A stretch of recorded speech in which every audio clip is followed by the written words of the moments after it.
It's that time of the week when former football and sports stars share their stories. It happens all right here, right now, on Thursday Night Tailgate. With your hosts, Chris-Mascaro and Bob-Lazzari. Guys, have some fun. Enjoy the guests. Take it away. Hey, thank you, Joe. Chris-Mascaro and Bob-Lazzari here with you on Thursday Night Tailgate, your home for interviews and conversations with the greatest players in the history of the NFL and your home of the NFL Alumni Association and the Gridiron Greats. TNT is brought to you by the great folks over at Kyvan Foods, Coastal Orthopedics, the Louisville Slugger Museum and Factory, and the French Lick Resort. I am your host, Chris-Mascaro, and tonight Bob and I, we have some old friends. We've got some new ones, too, and we're looking forward to sharing all of them with you through the next couple of hours. First up tonight, we are going to be joined by former Steelers, Seahawks, Patriots, and Pro Bowl linebacker, really, Chad Brown, and it's always great to have Chad on the show. He's been a great friend of ours, over the last several years. So we'll get Chad's thoughts on his alma mater, the University of Colorado. Plus, on the heels of having, Greg Lloyd joining us last week, we'll talk to Chad about his recollections of playing alongside Greg. We'll also get his thoughts on a hypothetical trade that some Steeler fans may not be thrilled with me for suggesting. Some fellow Steeler enthusiasts think I'm crazy, but I'm a defensive-minded guy and have always believed that defense wins championships and prolific offenses don't. See the 2007 Patriots and the 98 Vikings for exhibits A and B of that. So we'll see what Chad thinks of my trade proposal when he joins us here about 15 minutes from now. Then former Patriots Pro Bowl running back Tony Collins. Tony joins us every single week here on Thursday Night Tailgate around 8:30 p.m. Eastern Time. So not only does Tony join us weekly, but he's also playing in our Thursday Night Tailgate Fantasy Football League. We use Yahoo Sports for our fantasy league, and we did our draft last Sunday night. Tony's draft got graded a C. So we'll see what Tony thinks of the grade that Yahoo stamped on him when he joins us here at the bottom of the hour. Following Tony, we'll get a return visit from former Alabama and Dallas Cowboys running back Sherman Williams. We'll get Sherman's insights on what to expect from his alma mater this year. The college football opening weekend starts on Saturday, so we look forward to that. Plus, we'll get his thoughts on Dak Prescott stepping in now for the injured Tony Romo with the Cowboys. We'll also get an update on his book, Crimson Cowboy.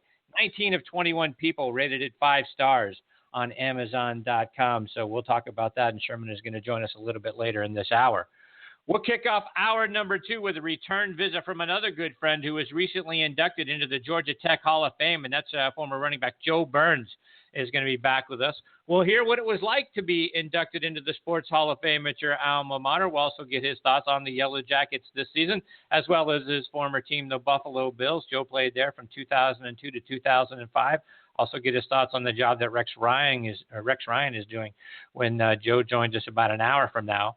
And then we'll wrap up this show with former Bengals Pro Bowl tight end Tim Krumrie. Tim was an outstanding player. Never missed a single game, folks. Nose tackle now. Never missed a single game in college or in 12 seasons in the NFL. Played his college ball at the University of Wisconsin back in the early 80s, and he's still their all-time leader in tackles. This December, Tim is going to be inducted into the College Football Hall of Fame, so we'll talk about that, his time with the Bengals, get his thoughts on Wisconsin as well. But we'll also talk about his struggles with concussions and the deterioration of blood flow to his brain. He's going through some experimental treatments that's having a very positive impact for him. So we'll talk about that and get Tim to share that story. He'll be along with us about 90 minutes from now. So we've got a really great show in store for you tonight. So sit back, relax, let us take your mind off everything else going on in your life for the next couple of hours. Let's bring in my co-host, Mr. Bob-Lazzari, though, to get things kicked off. Bob, how are you tonight, my friend? Hey, Chris. How are you? I'm fantastic, thank you. It's been a bit of a struggle. Woke up with a migraine today, Bob, and sort of been fighting through that all day long. But, it's just like in everything else, right? Like we were talking about with Tony last week, now that they got rid of, some of the injury statuses, we're all sort of questionable and day-to-day anyway. So we tape an aspirin to it, and the show goes on, right? Yeah, but you and I are over the age of 45, Chris, so we play her. And don't know if that's helped us over the years. You're talking to a guy that had multi-concussions, so if I make sense half the evening, I'm happy, man. It's I just hope you feel better, buddy. This show usually I appreciate does the you. trick. Yeah, you're exactly right about that now. So, Bob, I want to get your thoughts. One of the stories, right, that has dominated this week so far around the NFL is, the unfortunate season-ending knee injury suffered by a Vikings quarterback, Teddy Bridgewater. Just a brutal injury earlier this week that he suffered in a non-contact situation of all things at practice. Dislocated his knee, tore his ACL. They're not even sure he's going to make it back for next season. So, obviously looking for a quarterback is something the Vikings are going to have to consider, whether it's, now, certainly in the offseason, perhaps in the draft and next year as well. But, going forward this season, Shaun Hill, is the backup quarterback. We'll see if someone else cuts another veteran quarterback that they may be interested in, maybe a Mark Sanchez from the Broncos, who seems to be sort of on shaky ground there, waiting to see what his fate's going to be. So, Bob, if you're a Vikings fan, are you throwing in the towel on the season right now before it's even gotten started? I don't think so, Chris. And it's when I first heard of this injury, and it is a bad injury, and my goodness, we just hope the guy can play football again at some career point down the road. Right. But when I heard it, and I said bye-bye Vikings for the season, but when you really analyze it, Chris, Bridgewater is not one of these. I wouldn't put him in the upper echelon quarterbacks of the league. Mm-hmm. Yes, he's familiar with the system. I would think, out of our so-called quote-unquote game managers who we talk about a lot, he's probably in that category. If you look at his yards per completion, it's way down. He's not a running quarterback. Now, you talk about Shaun Hill, Chris. This is a guy, 36 years old, has been around. He's a smart guy out of Maryland, has done this before. If you remember with Sam Bradford having gone down and Hill stepped in. So this guy, again, right. He spent some time already in Minnesota. He knows that system. They have the best running back on earth. So are they really losing an awful lot with Bridgewater going? I don't think so. You said the alternatives were guys like your Mark Sanchez's. Today, the name Michael Vick came up, Chris. Wow. So I'm thinking, I'm not that frustrated if I'm a Vikings fan if you're talking about Shaun Hill not being able to compete with guys like Mark Sanchez and Michael Vick. No, that's not the case. I mean, I don't know about you, Chris. I don't want Sanchez in here having to learn a system on the fly. This guy, when he was in systems that he was familiar with, he did not do a good job, right? And Michael Vick, again, he's not Michael Vick anymore. Can he lead an offense that's got a good running back in probably? But I don't think any better than Shaun Hill. So if I'm the Vikings, Chris, I probably go with the guy who's familiar with the system. Hope he doesn't make many mistakes. If you look at his career stats, Chris, 49 touchdowns, only 30 interceptions. I mean, he is a game manager too. If we're gonna use that term, and when he's played decently. So, bad break.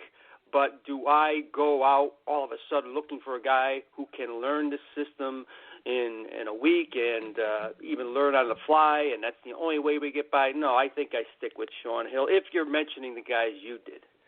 Yeah, no, and then Bob, you make a lot of really good points. You look at him. You look at Shaun Hill, right? He started his career, to your point, back in 2005. So he started out with the Vikings. Didn't really see any game action that season. He spent the next several years, between the 49ers, the Lions. You mentioned the Rams. He's now sort of come full circle, if you will, back to Minnesota. But it's it's worth noting, 10-6 as a starter. For the 49ers. And that stretched over a few years. He didn't obviously start one whole season with the 49ers. We played a couple games that 1 year, a couple games the next. 10-6 overall, not bad. You go back to, 2014, Bob, you mentioned with the Rams, he was 3-5 over, 8 games that he started with the Rams. Completed 63% of his passes, threw for 1,657 yards in those 8 games. So he was on pace, if you will. If you take the, 8 games, right, half a year, 1,657 times 2, 3,314 yards. If he had played that full season, everything was, exactly the same, right? So completed 62% of his passes for his career. He's, to your point, Bob, you mentioned 49 touchdowns, 30 interceptions. So, he's played well when called upon. And by the way, his numbers compare, and this is, I think, where, you were going, Bob, or you sort of were alluding to this fact as well. His numbers compare very favorably to what you had with Bridgewater last season. Bridgewater completed 65% of his passes last year, and again, Hill, 62% for his career. Pretty close. Bridgewater threw for 3,231 yards, 14 touchdowns, 9 picks last year. Very similar to Hill's numbers back in 2014.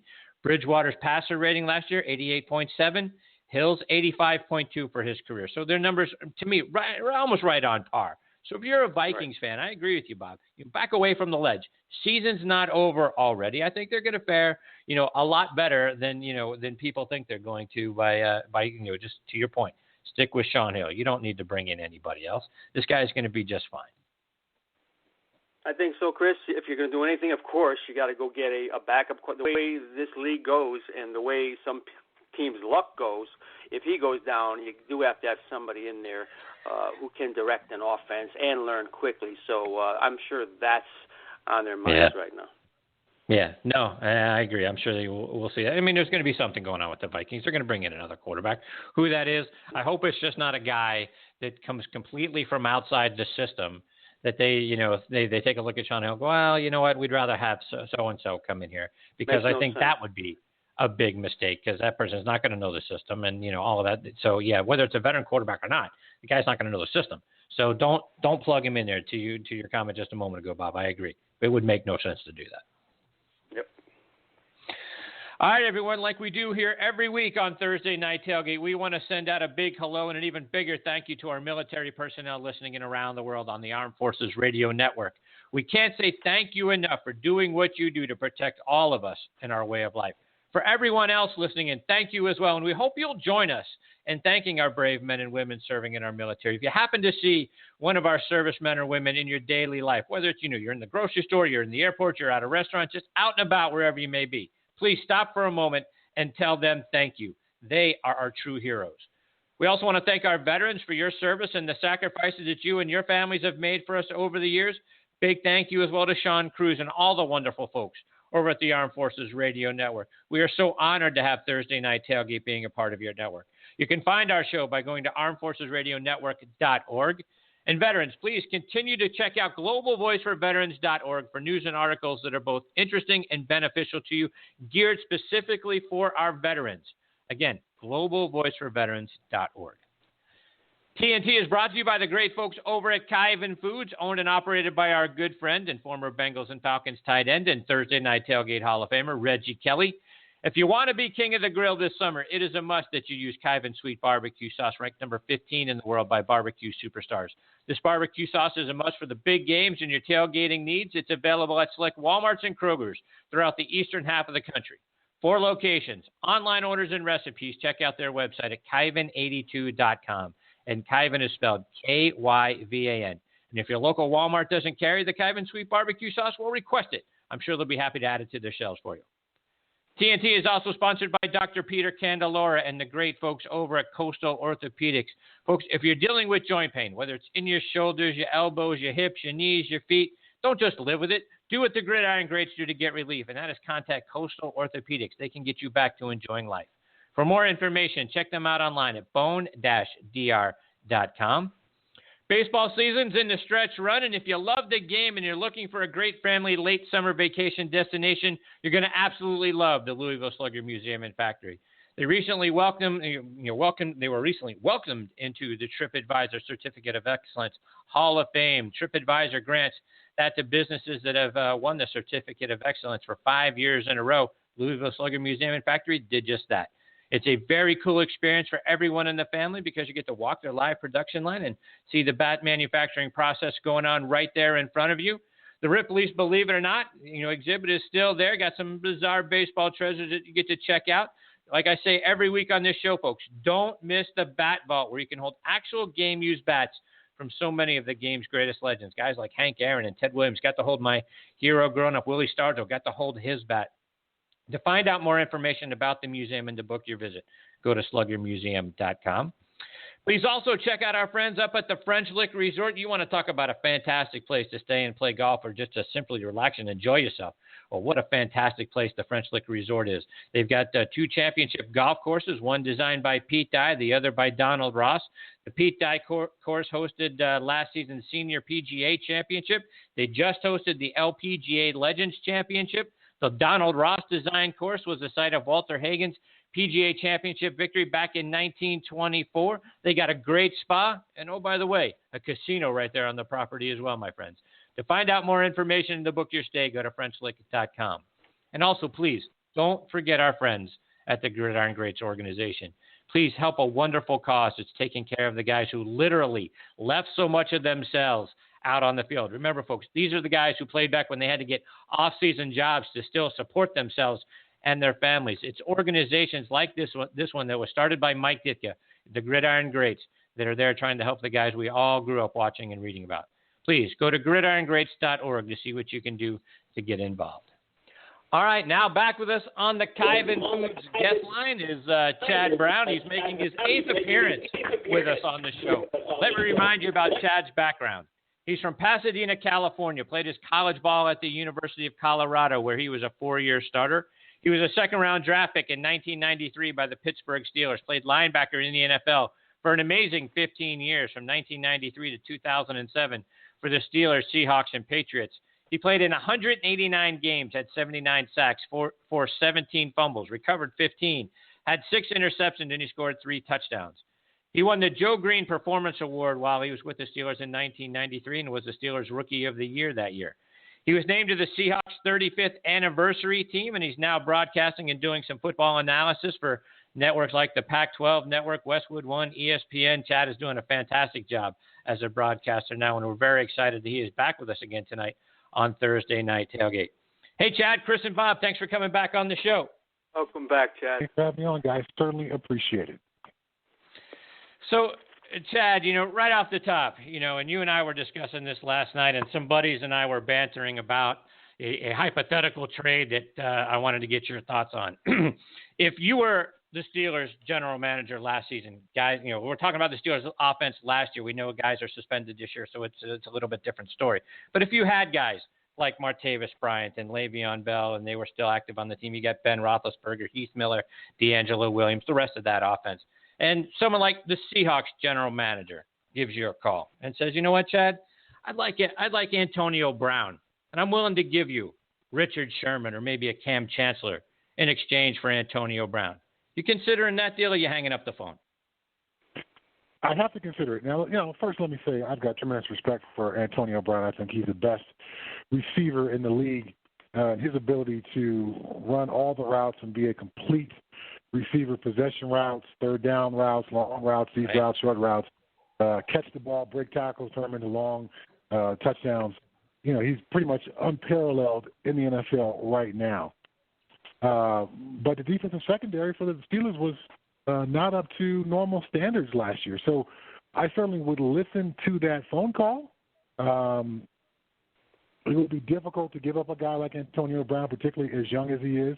Richard Sherman, I think, maybe has a couple years on him. So from that perspective, it wouldn't necessarily be an even trade, a young receiver at the absolute top of his game versus a cornerback who's now kind of in the middle of his career. And, folks are saying maybe he's not at the top of his game anymore. So I think I would listen to it, but after our conversation last night, I thought a little bit more about it. And I would stick with Antonio Brown, recognizing that the best part of the Steelers football team really is their offense, and that's based around Ben Roethlisberger. And the more weapons you can give him, the better off that offense is going to be. Yeah, I'm sort of a defensive-minded guy. I sort of always believe defense wins championships, prolific offenses don't. I was saying in the intro, Chad, you look back at the 2007 Patriots, what's a great year that Brady and Randy Moss had. You look back at the 98 Minnesota Vikings and the great offense that they had when Moss was there with Chris Carter. Guys that their teams that score a lot of points are nice. They don't typically walk away with a ring. So, I sort of look more to the defense. If I can have the top-rated defense in the league with, whether it's with a Sherman or a J.J. Watt or a Chancellor or whoever it might be, that, you even go back to last year, right? I mean, it wasn't the Panthers who scored the most points in the league that walked away with the ring. It was the Denver Broncos, who had the best defense in the league, that came out on top. So that's just, sort of my thought. I mean, I've been wrong before. Hell, I thought, Trent Richardson was going to be a great running back in this league, and I couldn't have been more wrong about that. So I've been wrong before, but like I say, I tend to favor defense over offense. I hear you. But if you think about the Steelers' defense last year, they were more than one player away from being a great defense. So while Richard Sherman would certainly help, you mentioned Cam Chancellor. I probably would still not – I wouldn't hang up the phone, but I don't see him as being as valuable as Antonio Brown. But then you also mentioned J.J. Watt. Now, that's a serious discussion. I would say, okay, John Snyder, or actually, no, Rick Smith, the GM with the Houston Texans, let me call you back. Let me go talk to my coaches and see what we think about this. Yeah, it'd be hard to turn down a J.J. Watt. Again, when you think about some of the other guys the Steelers have on offense, if you give up Brown, and you give up a lot, and I'm not taking anything away from AB either, because he's a special once in a generation sort of wide receiver. He may be up there with the Chris Carters and Jerry Rices of the world, one day as well, based on what he's done so far. But if I lose him, I still got Bryant, I still got Le'Veon Bell, I still got Heath Miller, I still got D'Angelo Williams, I still got Ben Roethlisberger. We're still going to score points. But if I got a J.J. Watt or like I said with a Sherman, maybe I've got a much better defense. And like I said, I always think defense wins championships, offenses don't. Anyway, that's just sort of my take on things. Okay. Chad, go ahead. No, go ahead. Finish your thought. No, I was going to say just, right on. We can agree to disagree on that one. All right. So, Chad, we're a couple of weeks north of the Hall of Fame inductions, and your Steelers teammate, Kevin Greene, finally got his due. You spent a few years in Pittsburgh lined up next to Kevin. Talk about what it was like being around Kevin on the field in the huddle, and what it was like for you watching him get inducted into the Hall of Fame. It was really special to watch him be inducted, and for him to mention me personally. I think that's my third Hall of Fame shout-out. So it's always, incredibly special. As a football player, I can't imagine a higher honor other than going into the Hall of Fame is for one of your teammates during his Hall of Fame speech to remember you. So for, Cortez Kennedy and for Walter Jones and for Kevin Greene to give me that acknowledgement is obviously very special. But to watch Kevin go in, I was in a hotel room in Tennessee. I did an internship with the Tennessee Titans this year during training camp, and to be there with Coach LeBeau, who's now defensive coordinator for the Tennessee Titans, and talk to Coach LeBeau not only about him going to the Hall of Fame, but the fact that Kevin, another one of those guys from that time in Pittsburgh, was going in. It was great to hear Coach LeBeau's thoughts, and then actually later on that night, I sent Kevin a text message, and kind of thinking back to being a 22-year-old rookie in the NFL, 23-year-old around Kevin, the impact that he had on my career, the level of professionalism, the passion it takes to play the game, the work that it takes every single day to be effective on Sundays. I don't think I would have had the success I had on the field, nor as long of a career as I had, if it wasn't for those 3 years I had to learn right next to Kevin Greene. And what a better guy to be around as a rookie. As a rookie, you're so impressionable. And doing the coaching internships the last 2 years with the Seahawks and this year with the Titans, you can see, if rookies, they're going to gravitate towards somebody. And you want them to gravitate towards the right guy. And for me to have Kevin Greene in my linebacker room, what a better example to gravitate towards. Rod Woodson, in the defensive meeting room. So all those guys around that time, Greg Lloyd, Carnell Lake, all these great players, great pros, great coaches, that experience in Pittsburgh, but also, again, sharing that linebacker room with Kevin Greene was instrumental in my career and the success that I had.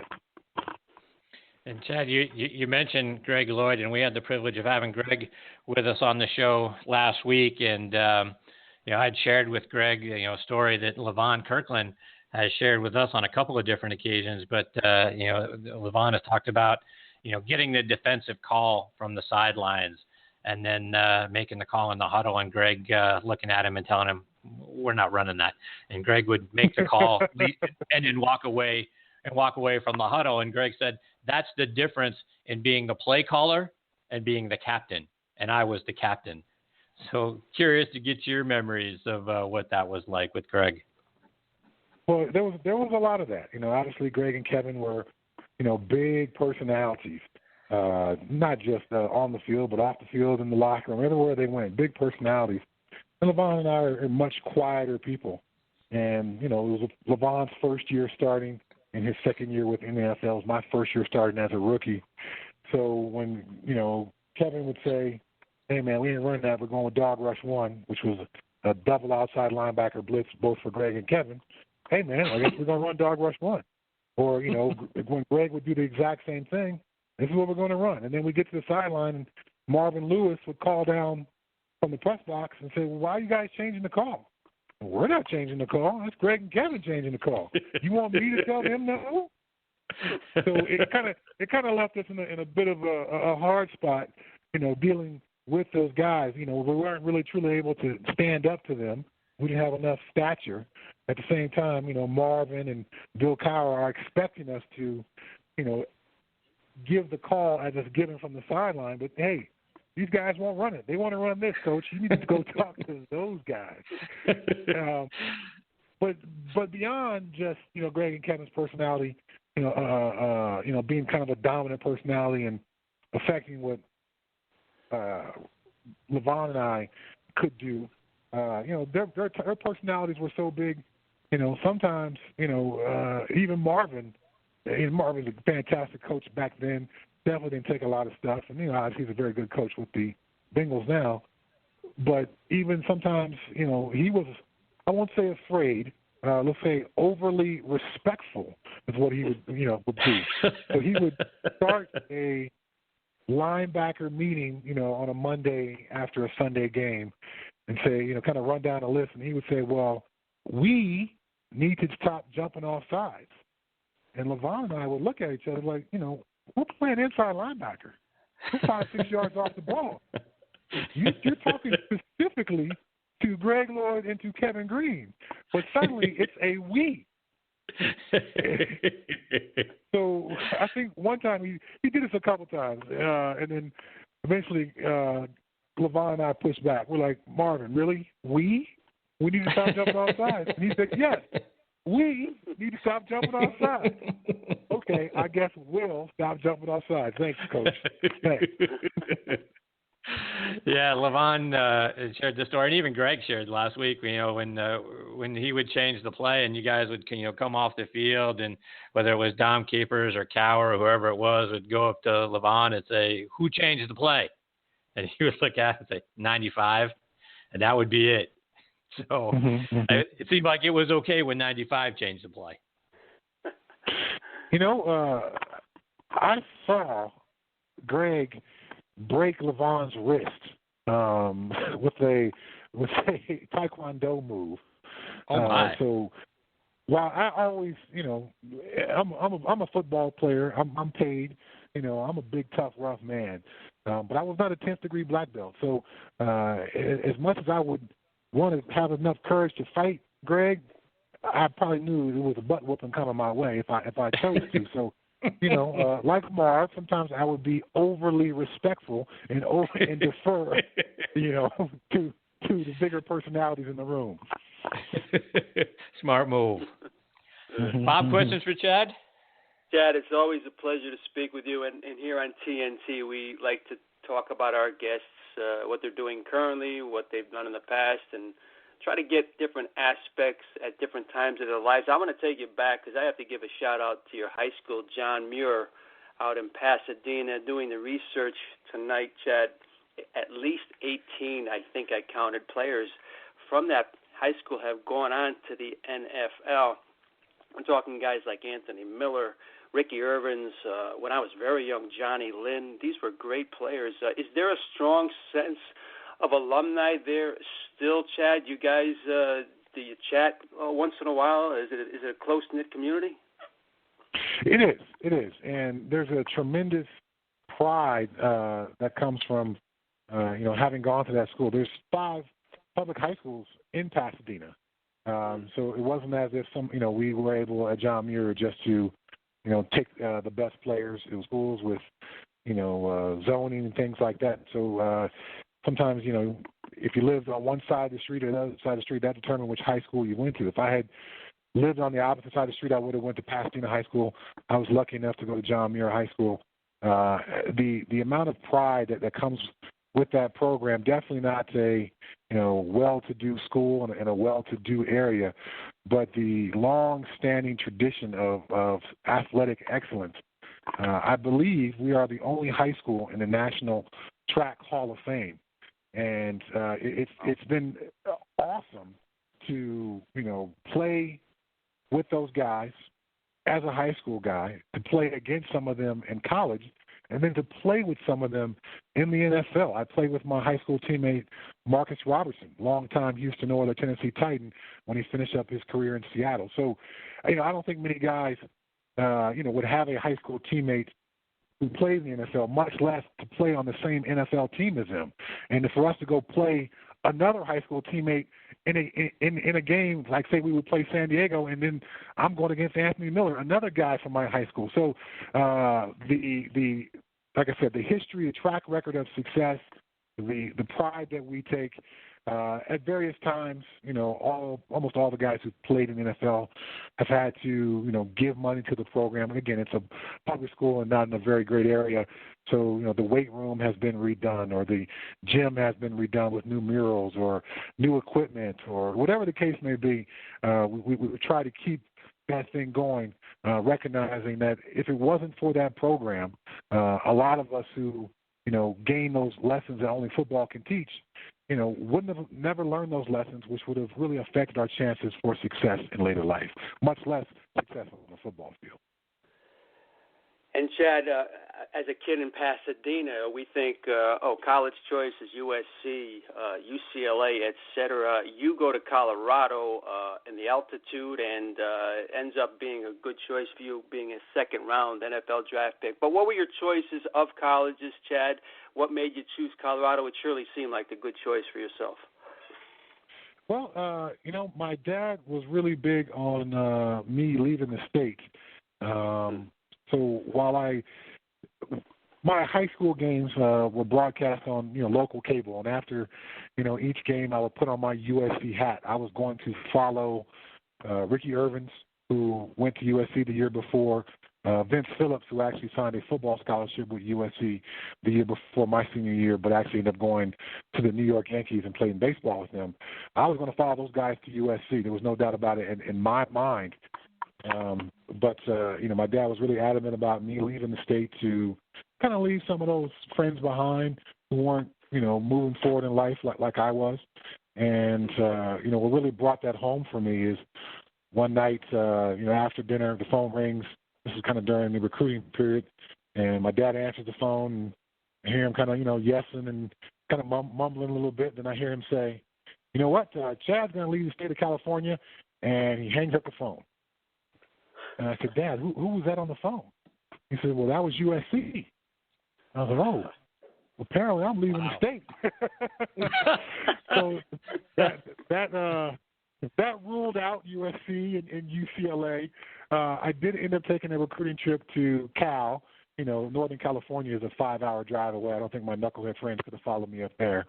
So I took a recruiting trip to Cal, to Colorado, to University of Arizona, and to BYU. A couple of teammates from the year before signed with BYU, Tony Crutchfield, and they brought a couple of us from my senior year on a recruiting trip together, so we thought we could start a little John Muir to BYU pipeline kind of thing going. And me and Colorado just ended up being the best fit, and for those who had the opportunity to watch the 30 for 30 about Colorado and Coach McCartney that came on this football offseason, if you had a chance to watch it, you could see what a dynamic person Bill McCartney is today. And you can imagine what he was like 25 years ago recruiting me. For his ability to come in and sell his dream to you and get you to buy into it and get your parents to believe that he's going to take care of you, I'd imagine was probably unparalleled at that time. He was coming into homes in California and Texas and Louisiana and Florida and winning those recruiting battles because of his personality and because of what he was building at the University of Colorado. It ended up being a great choice for me. I won 4 Big 8 titles, I think 44 games over 4 seasons as an active player. I did redshirt my freshman year, a national championship. I live here in the state. I met my wife there. What more could you possibly want from a college experience than the things I just ran down? So, Chad, how much did seeing guys like Eric Bieniemy or George Hemingway, J.J. Flanagan, guys like that, how much did seeing their decision to play at Colorado, how much did that weigh on you and influence your decision to play there as well? Oh, absolutely. As a kid, as a high school player in California, you can't help but kind of follow what the other players in California, who they are, who's making all-star teams, who's making all-state, and where they're going to college. So to see J.J. Flanagan go to Colorado 2 years before I went, that kind of opened my eyes because he was definitely ranked as one of the best players in the state. I think he had won there's a famous race out there in California. I think it's the football 60s, what it used to be called, where they would get all the fastest football players in the state and have them race in a 60-yard dash at a big track event. I think J.J. won that 2 years in a row, maybe his junior and senior year. So I thought, okay, that opened my eyes a little bit to Colorado. And then the next year, my junior year, to see guys like, as you mentioned, George Hemingway and Eric Bieniemy, 2 of the top players in the state, go to Colorado. And then that piqued my interest in who else is Colorado signing. They're signing Alfred Williams, an all-state player out of Texas. Canavis McGee, another all-state player out of Texas. They are building something pretty special out there. And in the end, I really wanted to be a part of building something special, not going someplace where they were already on top and I would just kind of be a guy to keep it going, but to really have an opportunity to make a mark and leave a legacy and do something special. And that's just what we were able to do with guys from my era at Colorado, win a national championship. They've just done a new football facility just over the last year. But before that, our time there brought in, record numbers of donations. They were able to build a new facility. And each time I walked past that facility, I couldn't help but be prideful. Look at what I helped build. This building on campus is a direct result of what I did on that football field. Mm-hmm. So, you kind of look back, more recently now, what's been going on at Colorado. They struggled since the 90s. The 2000s really haven't been a good couple of decades for Colorado. Mike McIntyre has led them to 10 wins over his 3 seasons there so far. John Embry struggled to 4 wins over the 2 seasons prior to that. When you look at the program and where it is now, Chad, what do they need in order to become more competitive and, get back to the top now out in the Pac-12? Well, they unfortunately, I think, joined the Pac-12 at a difficult time to gain ground. The Pac-12 is at a pretty historic high. 5 teams last year in the top 25. I'm sure at this point there'll be another 5 or 6 teams in the top 25 for the Pac-12. So a great time, to be a part of that conference. Not a great time to be trying to rebuild your program in that conference. I just mentioned the new facilities. I think it's part of a $300 million athletic upgrade on campus. They built a new indoor facility, a new what they call a champion center, where all the football offices, locker rooms, medical facilities are housed. So often now recruiting has come down to a uniform war and a facilities war. Well, Colorado's always had some of the highest ranked uniforms in college football, and Nike has certainly taken care of them over the last couple of years. So a kid could never say, I don't want to go to Colorado because they don't have enough or they don't have a cool enough uniform. A kid can never say now, I don't want to go to Colorado because their facilities aren't as good as Oregon's or they're not as good as what they have at Washington. We have a top 5 facility now. So now it's just a point of making a couple of those key signings, maybe a guy like an Eric Bieniemy, because when Eric signed, I think the Buffs were coming off a 6-5 season. The year before I signed, they were coming off a 7-4 season and playing in the Blue Bonnet Bowl.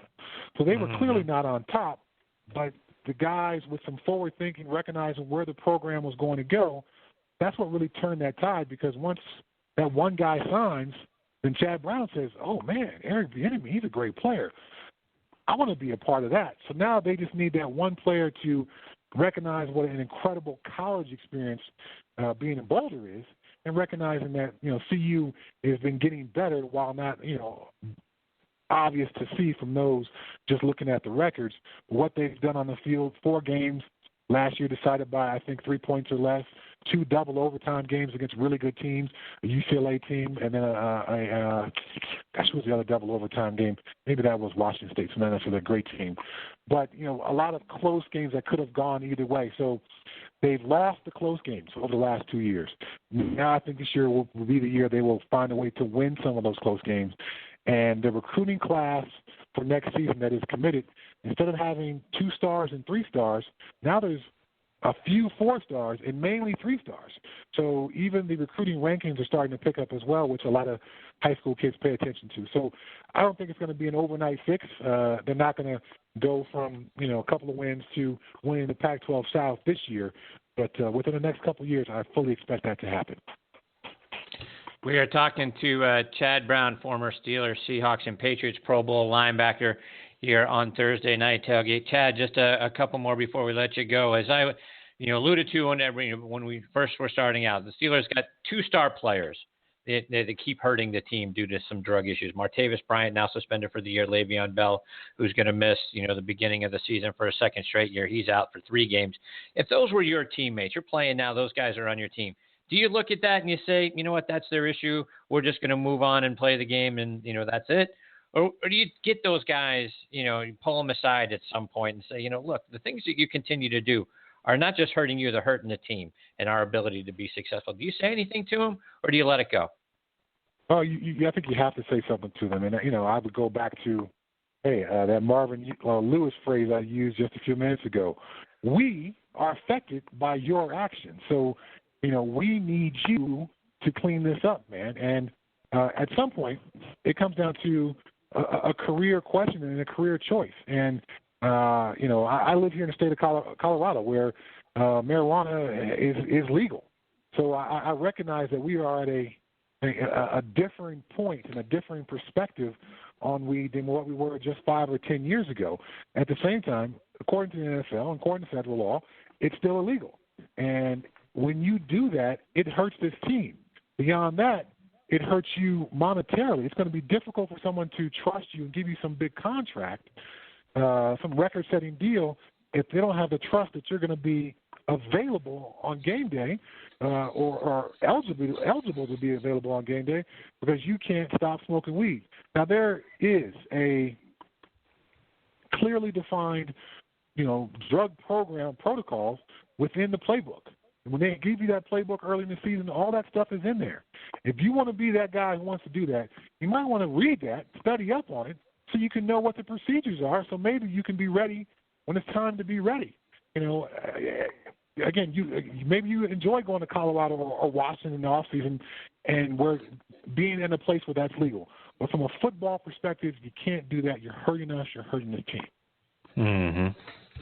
Chad, before we let you go, remind our listeners, how can they hear you this season? Where are you going to be broadcasting, and how can they follow you over social media as well?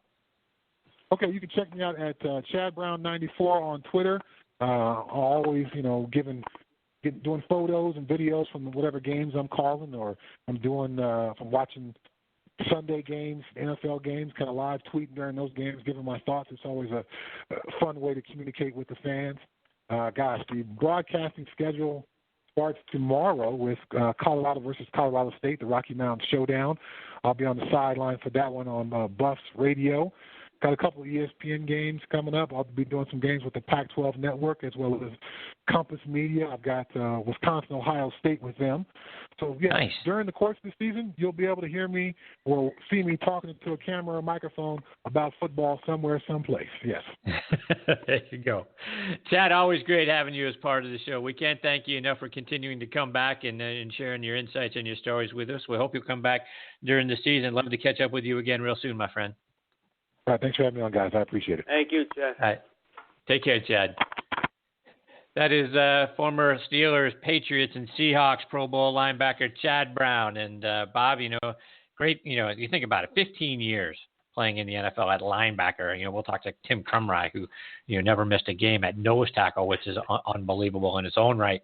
But, talk about a guy who had a great career, and now he's doing, great things on the sidelines. It's always so much fun when we get the opportunity to have Chad on the show. You and I have always marveled, Chris, at his media and journalistic ability, and it's there. He's just an amazing person to speak with and listen to speak. But he also, you had mentioned the internship with the Titans, and having played for guys like Dick LeBeau and Marvin Lewis, and your Bill Cowers of the world, and Ray Rhodes. This guy would be an incredible coach, and you could just see the way he talked about players who hurt the team. He's got coaching in his blood, too. So no matter what he does, he's going to be successful. But it's always a pleasure speaking to a guy that a multi-talented individual. That's exactly right. All right, we've got our next guest, Tony Collins, and then Sherman Williams. We'll talk to Tony for just a couple of moments, and then we'll get to Sherman, and we'll do that right on the other side of this station identification. This is Christine Lisi, and you're listening to Thursday Night Tailgate, where NFL stars go to tell their stories with Chris Mascaro and Bob Lazzari on the Armed Forces Radio Network. And now back with us on the Kaiven Foods guest line in his weekly regular time slot is former Patriots Pro Bowl running back Tony Collins. Tony, how are you tonight, my friend? Hey, Tony. I am doing fantastic. How you doing, Chris and Bob? Oh, really well, thank you. So, Tony, we only got a few minutes with you tonight, but, I got to start off by asking you about your fantasy football team. We had the draft Sunday night. You had the number 2 pick. I'm not going to say how you got that number 2 pick because your team was really bad last year, but outside of that. Yeah, it was terrible last year, so I got a number 2 pick, and Odell Beckham, baby. That's right. You went Odell Beckham with your first pick. We snake around to the second round, so you were back at the bottom of the second round. You take Cam Newton. Then you come back with DeMarco Murray, and then Cam Newton's target Kelvin Benjamin in the 4th round. And without going, through the entire draft, Yahoo stamped you with a C grade for your draft efforts. How do you feel about what Yahoo did to you? I feel good about my draft. Man, Yahoo don't know what they're talking about. I think Cam Newton's going to have another fantastic year. Benjamin's going to come back. He didn't play last year, so he's going to come back on fire. Cam Newton and Benjamin together, man, I'm going to have a lot of points this year, man. Watch. just watch and see. All right, well, I can't wait till I get my opportunity to play. We'll go through, everything with we'll put it out there on Facebook, your team, my team, everybody's team. Jim Everett comes out again. Jim Everett with the A grade. Of all guys to get an A grade, it's got to be Jim Everett. He never stops with the busting you about how good his team is and this, that, and the other thing. And unfortunately, he's won the league 2 out of 3 years. So it's just brutal. And then he gets an A grade on top of that. Oh, good. Bob, questions for Tony? Tony, isn't there a rule if you're in a fantasy league on Yahoo, then you can't make picks on our show? Come on, Bob. Come on. Now you can't do that. I want Chris and I to go at it this year. You already won. No, you can't leave me out, man. I'm the defending champion. You can't leave the defending champion out. It's gonna. Let me tell you something. It's gonna be a great season this year. I'm looking forward to it, man. I can't wait till the season starts, man. I'm really looking forward to it. My Patriots are gonna go 3-1 without Brady, and so after that, we'll end up the season with 15-1, and on our way to another Super Bowl. That's my prediction right there. 15-1. Wow, I'm marking that down, Tony. 15-1. Brady goes undefeated again in the regular season. Patriots go 15-1. All right. Pick number 1. Yes, sir. And Tony, I was just gonna ask him quickly, Chris, about the end of the postseason. Now, I mean, guys, do you think these days, Tony, guys, real star players, we should say, they've gone through a camp and everything, but they haven't played that much in game situations. Do you think these guys either wanted to play more, didn't play enough, should play more? What's the deal with your average star player at around this point? I'm gonna tell you right now, man. Those guys are ready and they're prepared when they go to training camp. They're ready when they go to training camp. All the veterans are already ready. You know, those preseason games, like I think I said before, it's all a money thing for the league and for the owners to get money from fans coming in for those preseason games. Nobody wants to. The veterans don't want to play preseason games, but the preseason games are good for the rookies and the guys that are trying to make the team. I can understand that. You know, you really, you know, you can tell if a guy is going to make your team in practice. You can actually tell that. You really need only like 2 games to really see if he can really do it in a game situation, especially at the quarterback position. But as far as linebackers and running backs, and you can tell a guy that's going through a practice session. And a lot of times they have practice. You know, a lot of teams now are practicing. You know, they'll practice the whole week with another team. And so you'll go one-on-one with different guys, and they'll understand. They'll know then. The preseason is all a money thing, and no veteran wants to play a preseason game. They really don't. Tony, before we let you run, our time is short with you tonight, but remind our listeners all the great things that you're doing for kids and getting kids through college. TonyCollinsFoundation.com and TonyCollinsProjects.com. We're doing a lot of great things for our seniors going off to college, helping them with giving them scholarships, and tune into that. Any type of donation will help a kid go off to college. You also go to TonyCollinsProjects.com. My book's $15. Every book that I sell goes towards helping a kid go off to college. Yeah, that's great stuff. Great. Tony, thanks for stopping by again this week. We look forward to catching up with you next week, because next week we're going to have to start predicting games, so get ready for that, my friend. I can't wait to win again. He's already got him. You're ready to try to defend, my friend. I can't wait to win harder, again. Right? Defending is harder. So we'll see if you can do it. He's going to go study right after this. That's right. All right, Take care, guys. Tony. We'll catch up next week. All right. That is former Patriots Pro Bowl running back Tony Collins, and it's hard to believe, Bob. At the start of the season, we're a week away from, essentially from getting ready for week number 1. So it's been a long time in coming, but it's going to be a lot of fun. How about that 15-1 prediction? Right? He's always got that blowout special of the week, Chris. Right. That just blew me out of the water. So I love his passion, and I can't wait to start that. Absolutely. All right, we're going to get to our next guest, Sherman Williams, and we'll do that on the other side of these words from our friends over at the French Lick Resort. This is the time to play legendary golf at French Lick Resort. Book one of our money-saving packages like the Hall of Fame package and play our Pete Dye and Donald Ross courses. Stay in historic luxury at our French Lick or West Baden Springs hotels. Relax in our spas. Dine in our restaurants. Have some gaming fun in the casino. Or just rock on our rambling verandas like they did 100 years ago. Go online to FrenchLick.com and book your legendary golf getaway now at French Lick Resort. Hi, this is former Rams QB Jim Everett, and you're listening to Thursday Night Tailgate, a.k.a. TNT, and it's explosive in here with my buddies, the hosts, Chris-Mascaro and bob-lazzari, and we're listening to all this on the Armed Forces Radio Network. So take it away, Ben.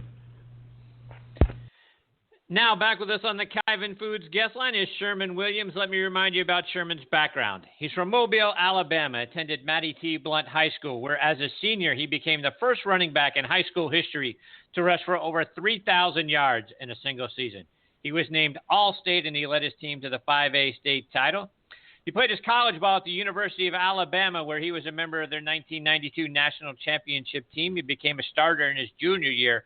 And over the next 2 seasons, he rushed for just under 2,100 yards, including 1,341 yards as a senior, which was second best all-time when he left Alabama, and remains seventh best all-time today. His 291 carries that year is currently second best all-time and topped the list back in 1994. He was drafted in the second round by the Dallas Cowboys in 1995, and he played in the league from 95 to 99, all in Dallas, rushing for a total of 1,162 yards. He added 332 more receiving yards, and he scored 4 touchdowns. He was a part of the Cowboys' Super Bowl 30 championship team. He wrote an autobiography called Crimson Cowboy, The Rise and Fall of a Three-Time Champion, and 19 out of 21 people have rated it 5 stars on Amazon.com, and we are glad to have Sherman back with us tonight here on Thursday Night Tailgate. Hey, Sherman, Chris, and Bob, thanks for coming back on the show. Welcome back. Hey, Sherman. Chris. Hey, Bob. How y'all doing? It's glad to be here, man. It's a pleasure. Thank you. So Sherman, things Yes, are getting off to a bit of a rocky start for your former team, the Dallas Cowboys, with Tony Romo being lost for 8 to 10 weeks. So you got another former SEC star, Dak Prescott, from Mississippi State, taking over. So he's looked very good so far in the preseason, leading everyone with 454 passing yards, 5 touchdowns, no picks so far. How do you feel about Prescott now taking over as the Cowboys starting quarterback?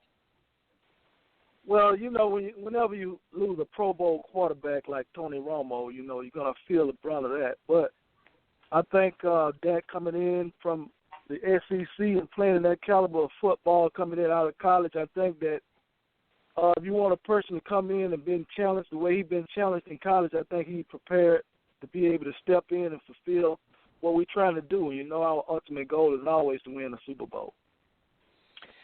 And Sherman, give us your thoughts on the Cowboys starting running back now. You got Ezekiel Elliott there. We haven't seen a lot of him so far in the preseason. Only 7 carries for 48 yards, so nearly 7 yards a carry when he has touched the ball. But he's now your starting guy there in Dallas. What do you think of him? Well, Ezekiel Elliott played in a tough conference coming out of Atlanta, Ohio State. I mean, he was a great player in college. Tough kid, run between the tackles. I think he's going to be a great addition to what we've built there. I think Jason Garrett is doing a great job putting the program together and getting us where we need to be able to compete on a high level. Our running game is always going to spear the passing game. Right. Over the years, the NFL has went to more of a pass-happy type of league, but I think the running game is still very important. And I think that with losing DeMarco Murray a couple years ago, we've seen the effects of that. So I think that the Cowboys went back to the drawing board and realized what we did back when myself, Emmitt Smith, Herschel Walker, and those type of guys, when we played, was winning Super Bowls during that time. Our running game really sparked what we did. And I think we're getting back to the basics. And I think with Emmitt Smith being a first-round pick, and now you got Ezekiel being a first-round pick, I think we're moving in the right direction in the running back.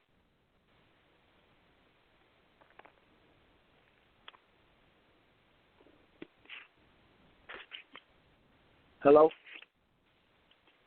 I lost signal. If I'm still. You're still there, Sherman? Yes, I am. I'm here. Oh, okay. I think we lost Chris for a minute. This is Bob. It's great to have you back on the show, Sherman. I wanted to ask you, Sherman, when you played, you were listed at about 5'8", about 200 pounds, an incredibly strong player. And I was just wondering, Sherman, the way you became strong, I mean, did you do a lot of sprinting? Were you lifting the weight room? Were you one of these guys that was just naturally strong? Because, and then I wanted you to comment about, say you were 5'8", 200, as opposed to maybe 6'3", 200. Do you think your low to the ground stature actually helped you? Well, the eras that we played and the eras that I played, it kind of went from a shift from those older guys in the 70s, from like O.J. Simpson and Marcus Allen, those tall Eric Dickerson type running backs. And then you went into a phase where you had running backs like Barry Sanders, Thurman Thomas, Emmitt Smith, myself, just a long list of our prototype size and style of running. But it was more genetically that gave me the strength that I needed, but I worked hard in the weight room, did a lot of squats and stretching, and I was also a track athlete in high school. So for us having that speed with the size, low center of gravity, getting up under the pads, make it tough to tackle, you get these guys now, coming back, getting the bigger size running backs, So those guys are going to have a tougher time getting through the smaller creases.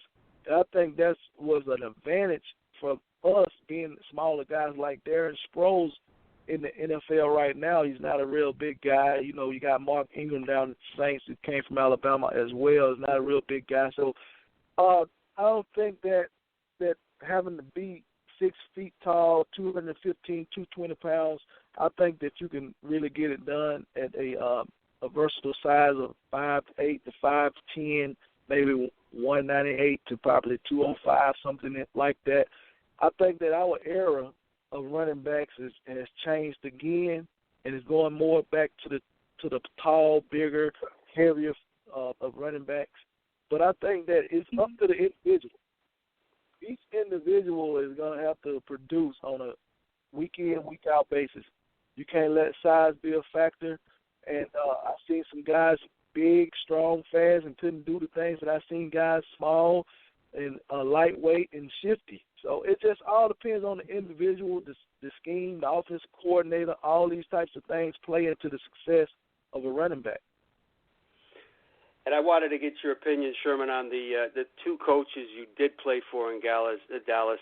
You're talking Barry Switzer and Chan Gailey. How were they alike at all, if they were, Sherman, and the differences between the two? Barry Switzer was more of a hard-nosed football type of coach, and Chan Gailey was more of an innovative, more creative thought process type coach. Barry just wanted us to get in there, play hard, play the fundamental game, play the football the way it's supposed to be played. Chan Gailey wanted to mix it up a little bit, wanted to do some different things, give different looks, kind of scheme according to the opponent and that type of thing. But they both was good coaches. We went to the playoffs with Barry. We was 8-0 in the division under Chan. So I think that they were both good, solid coaches.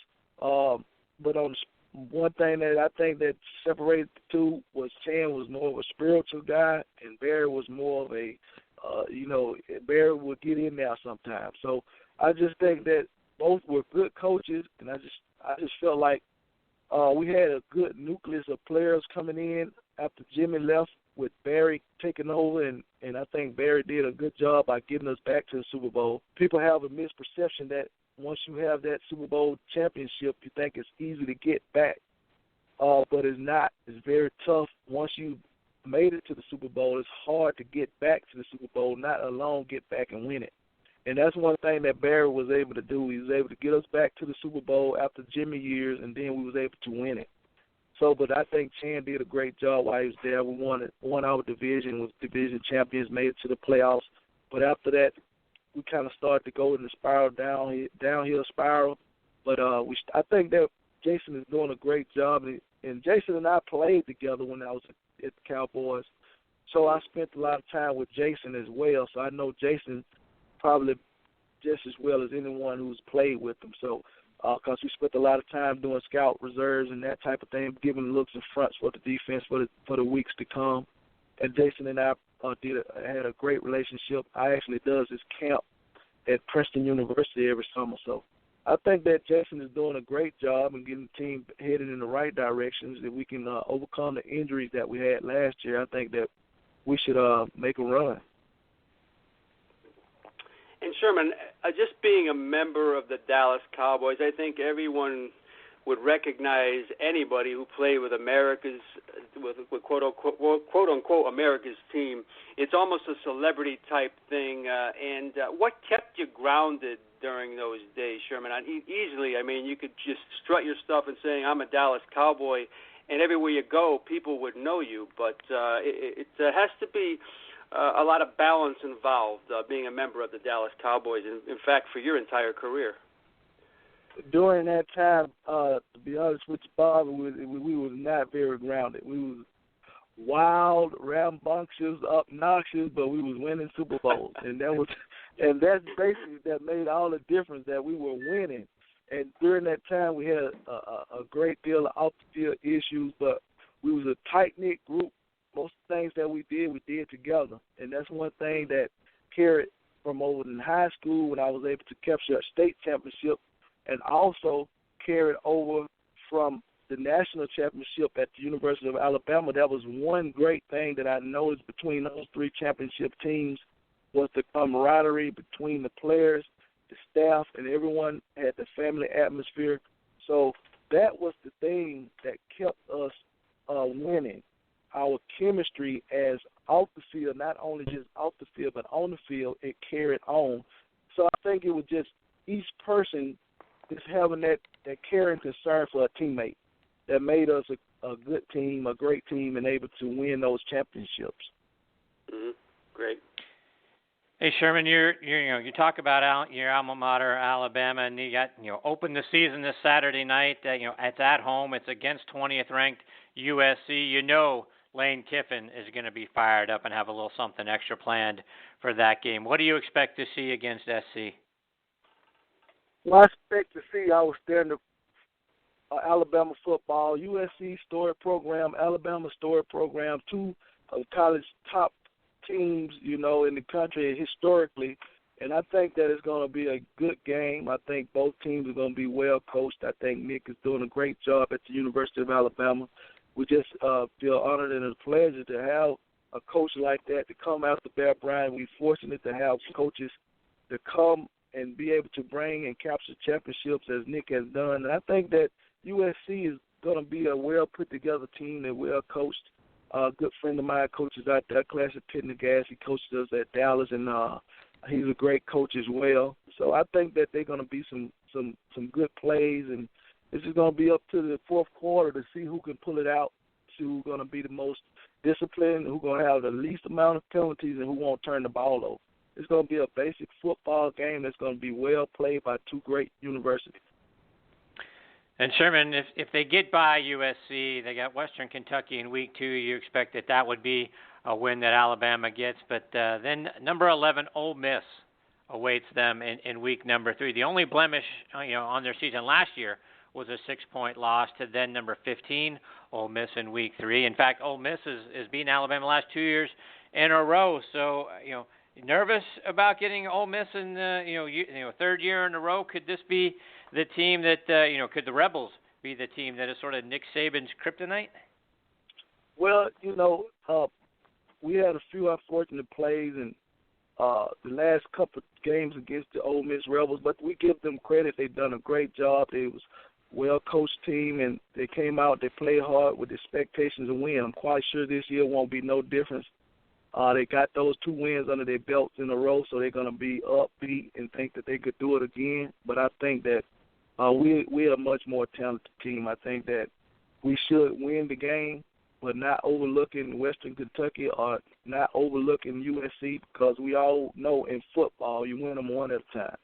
That's you win USC, then you win Western Kentucky, then you think about Ole Miss. So right now our main focus is USC.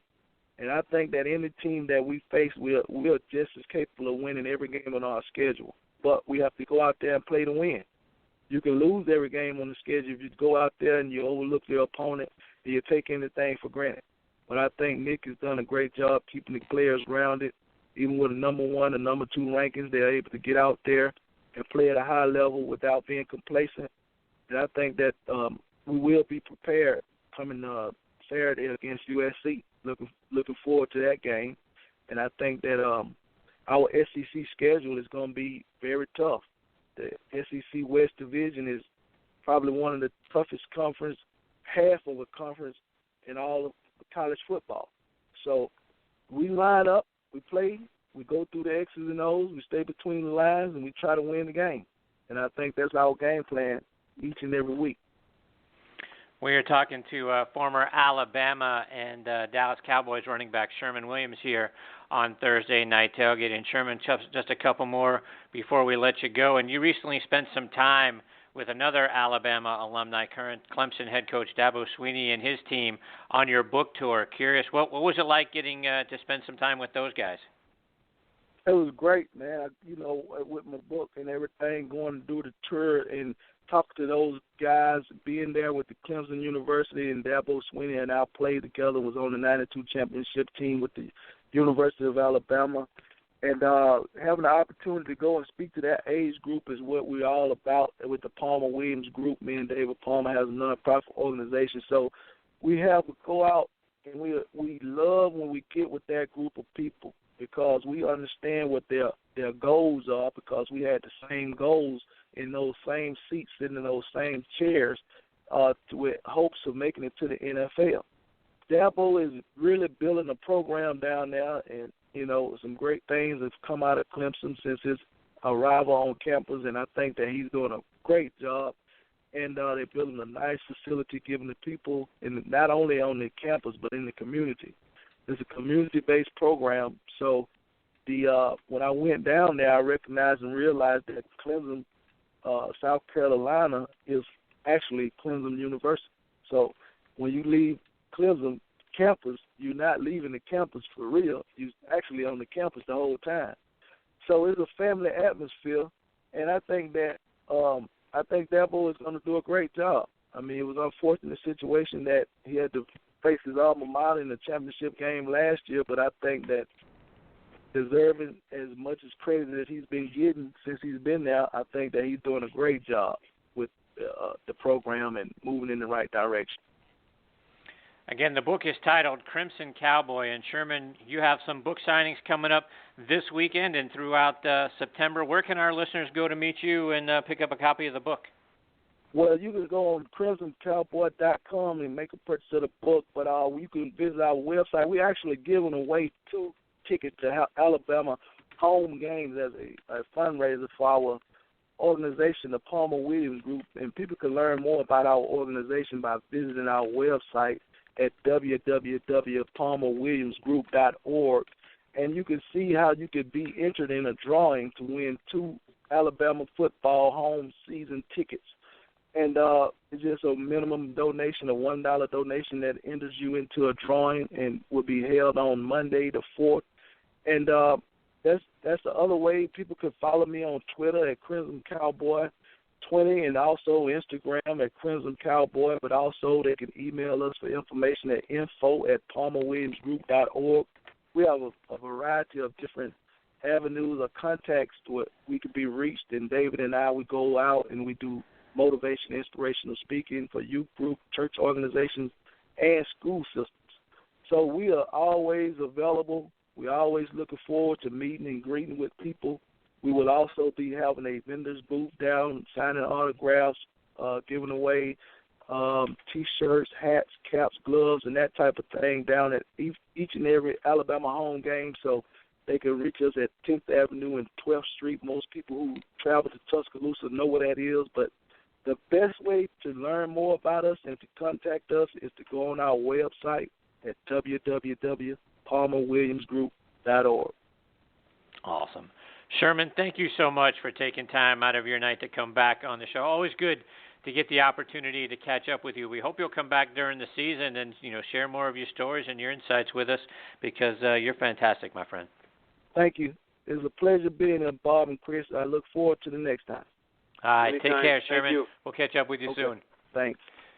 Again, is former Alabama and Dallas Cowboys running back Sherman Williams. And again, the book is called Crimson Cowboy. 5 stars, and 19 out of 21 people gave it 5 stars on Amazon.com. So go pick up your copy. It's a good one. Bob, always good to get the opportunity to talk with Sherman. What a good career he had at the University of Alabama. He was a guy that won a national championship there, and then his rookie year wins the Super Bowl with the Cowboys. Nice back-to-back, nice doubleheader, if you will.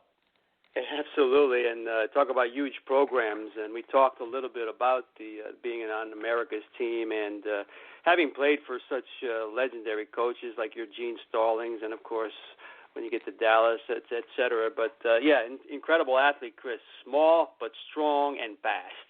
That's right. All right. Now joining us on the Kyvan Foods guest line, making his 4th appearance with us, is Joe Burns. Let me remind you about Joe's background. He's from Thomasville, Georgia, which is down near the Florida line. He lettered in football and in track at Thomas County Central High School. He played running back in over his junior and senior seasons. He rushed for a combined 4,547 yards, and he scored 56 touchdowns. Unbelievable. Joe played his college ball at Georgia Tech and was an all-ACC running back, and when he left, he was the 4th leading rusher in Georgia Tech history. He's currently 9th on that list. He's 6th in career rushing touchdowns with 31. He was an undrafted free agent that signed with the Buffalo Bills back in 2002, and he played with the Bills from 2002 to 2006. He's the co-founder of RisingSeniors.com and the Georgia Junior Bowl. And last October 16th, he was inducted into the Georgia Tech Hall of Fame. And we're honored to have him back with us again tonight here on Thursday Night Tailgate. Hey, Joe, Chris, and Bob, thanks for coming back on the show. Hi, Joe. Thank you all for having me. How everything's been going?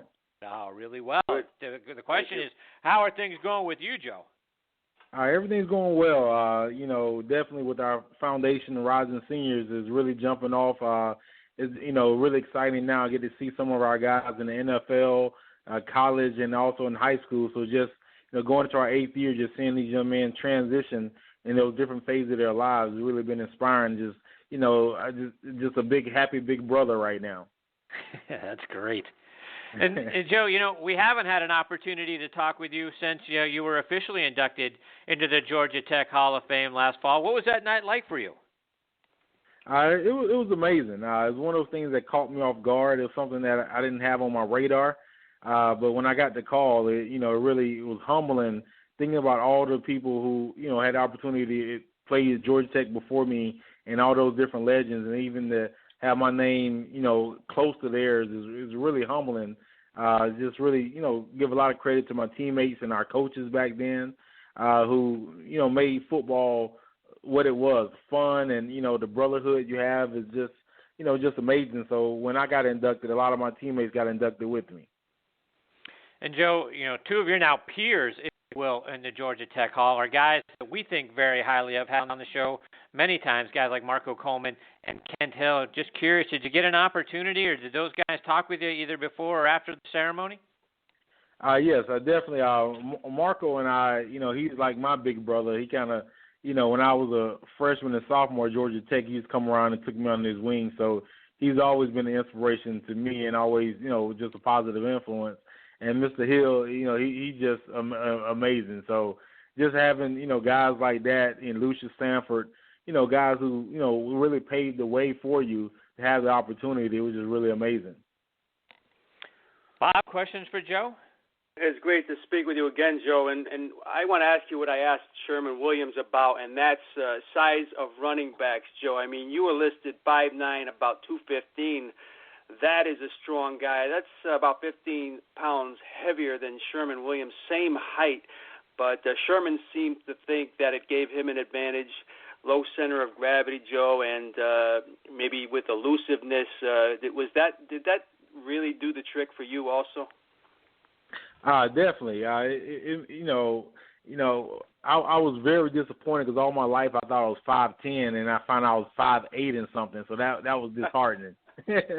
But it really benefits you. You're able to hide behind your line of scrimmage. Your big offensive lineman. You get the chance to play mind games with the linebackers because you can play with them and pick opposite of them. But that low center of gravity for me was huge because I was more of a power back. It's amazing at 5'8" I was a power back, but that was kind of my skill. Like I wasn't gonna outrun a lot of people, but I just knew I can't run over somebody. They're not gonna get up and catch me. So my thing was just to put as many people as I can on their back and just try to get as many yards as I have. So for me, it was huge.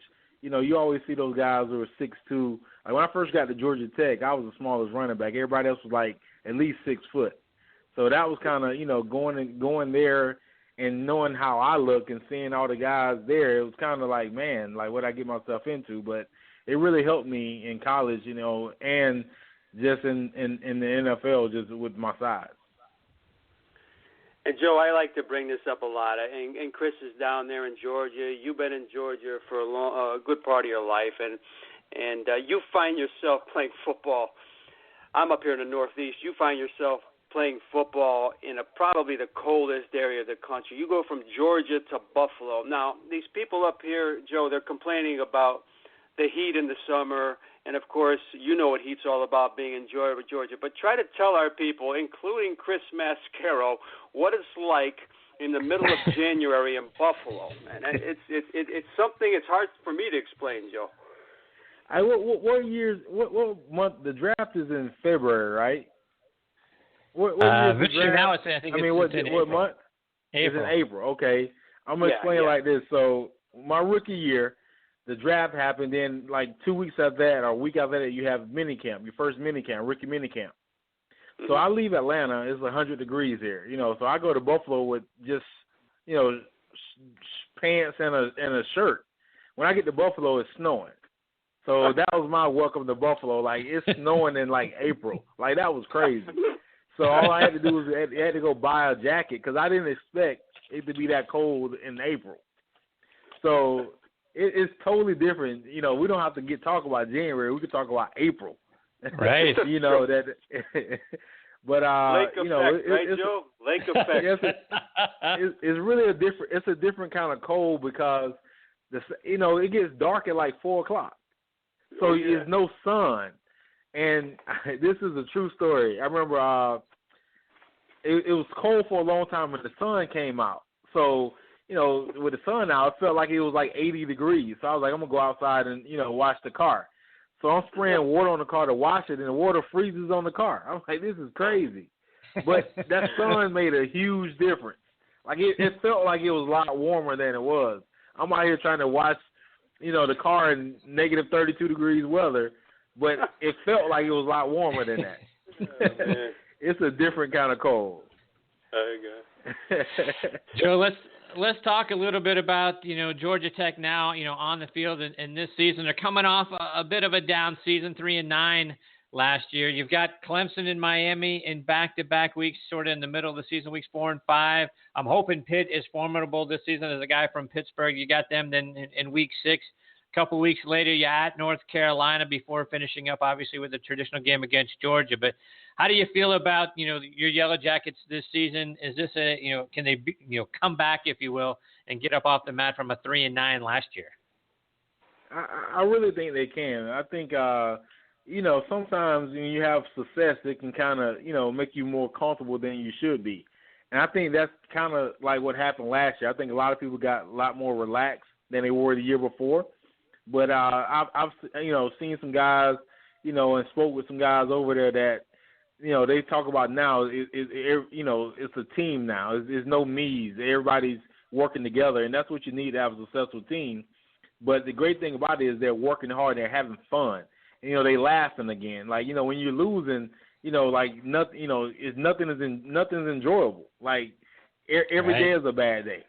But to see those guys now with that attitude they need to have to be able to go through this long season and be able to handle adversity, I just see a big, like a lot more mature guys over there now that are ready for this long journey than I did last year.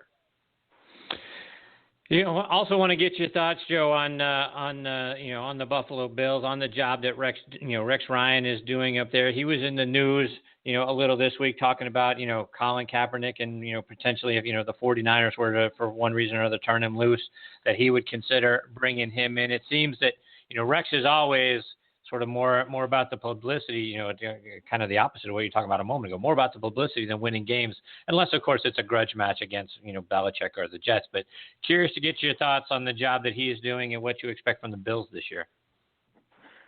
He's doing a really good job. I'm really excited about what my Buffalo Bills are doing over the last couple of years, and he's putting the pieces to the puzzle together, and that's what I like about him. Like, he want to win. That's at the end of the day. He want to win and be a prophet at the same time. But he's doing what he have to do to be able to put those pieces together to take Buffalo back to where they were a long time ago, like make the playoffs.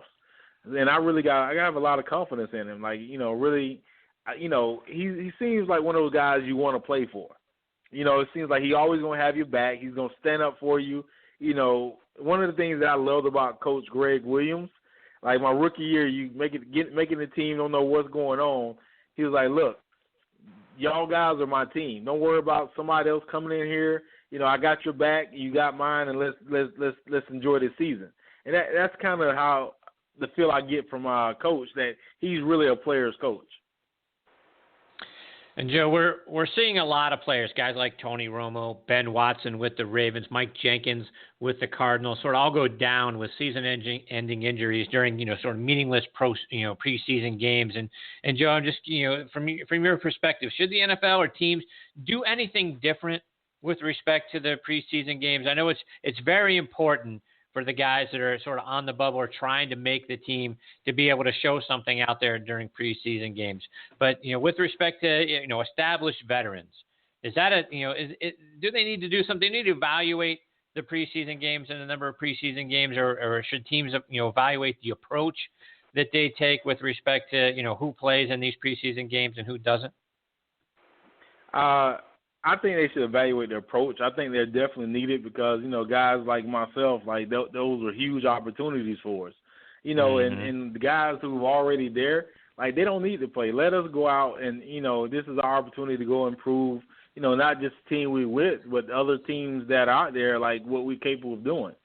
And, I think the approach needs to be changed. But I think those games and, unlike other sports, like, the NFL don't really have a summer league. You got the OTAs and mini camps, but nothing where you really going out competing full go. So I think that's really great to get make sure that on opening day everybody got the rust off to be able to go out and perform like each team desire to to have the season they want to have that season. But I think the games are important. I think they're needed. I think because of everything that's going on and to make sure that everybody gel, because every year you bring in new people, you got to get the chemistry right. So I definitely think the preseason is great, but maybe they can evaluate, reevaluate who they're playing and how much they're playing those guys. Bob, one more for Joe. Yeah, Joe, and Chris and I, for as much as we respect and admire your work on the field, the stuff that you're doing off it with Rising Seniors is just incredible. Again, dealing with student athletes, making transitions. Joe, what gave you the impetus and the drive to do such a passionate thing? There must have been a need for it. You saw something, but you've gone in it with all guns blazing. It's tremendous. Yeah, it was actually, something I've always, cared about because, my high school won 5 state championships in 6 years, but only 8 of us got a good chance to go to college. And going to college changed my life. I grew up in rural Georgia in a single wide trailer and never dreamed I'd be where I am today, but it was because I got an opportunity to go to college. And I realized that was the game changer for me. That's what changed my life. And I can't go back and change my teammates' lives, but I can help as many athletes as I can make that transition, because if it can change my life, it can change anybody's. So that's really what it's about, and it stems from my high school, because when I got to college, it was the guys that I played with in high school that were better than the guys I played with in college, but they didn't get a chance to go to college. And, that's what it's about. Like this, this is our 8th year, and we got guys in the NFL now. We got, Mike Davis, a running back of South Carolina, Sheldon Rankins was a first-round draft pick, Jordan Jenkins with the Jets. We got guys out there really doing well, and we had Deshaun Watson was run-up for the Heisman Trophy. You got Nick Chubb, Josh Dobbs. There's just so many amazing guys out there that are doing amazing things. Just the idea that I had a little small piece to do with their, making it to college is, that's make it all worth it. But it's just been amazing to see these young men mature. Like this past year, we do financial literacy, but we partner with this company here called Junior Achievement, where the guys get a profile. They're married, they make this amount of money. They got to create a budget to make it throughout the whole month. And one of the guys went home and, went to his mom. She called and told me this. So I got a phone call from her mom. She was pretty much in tears, like, Joe, you have no idea what y'all are doing for these young men. I was like, we're trying to. And I was like, everything okay?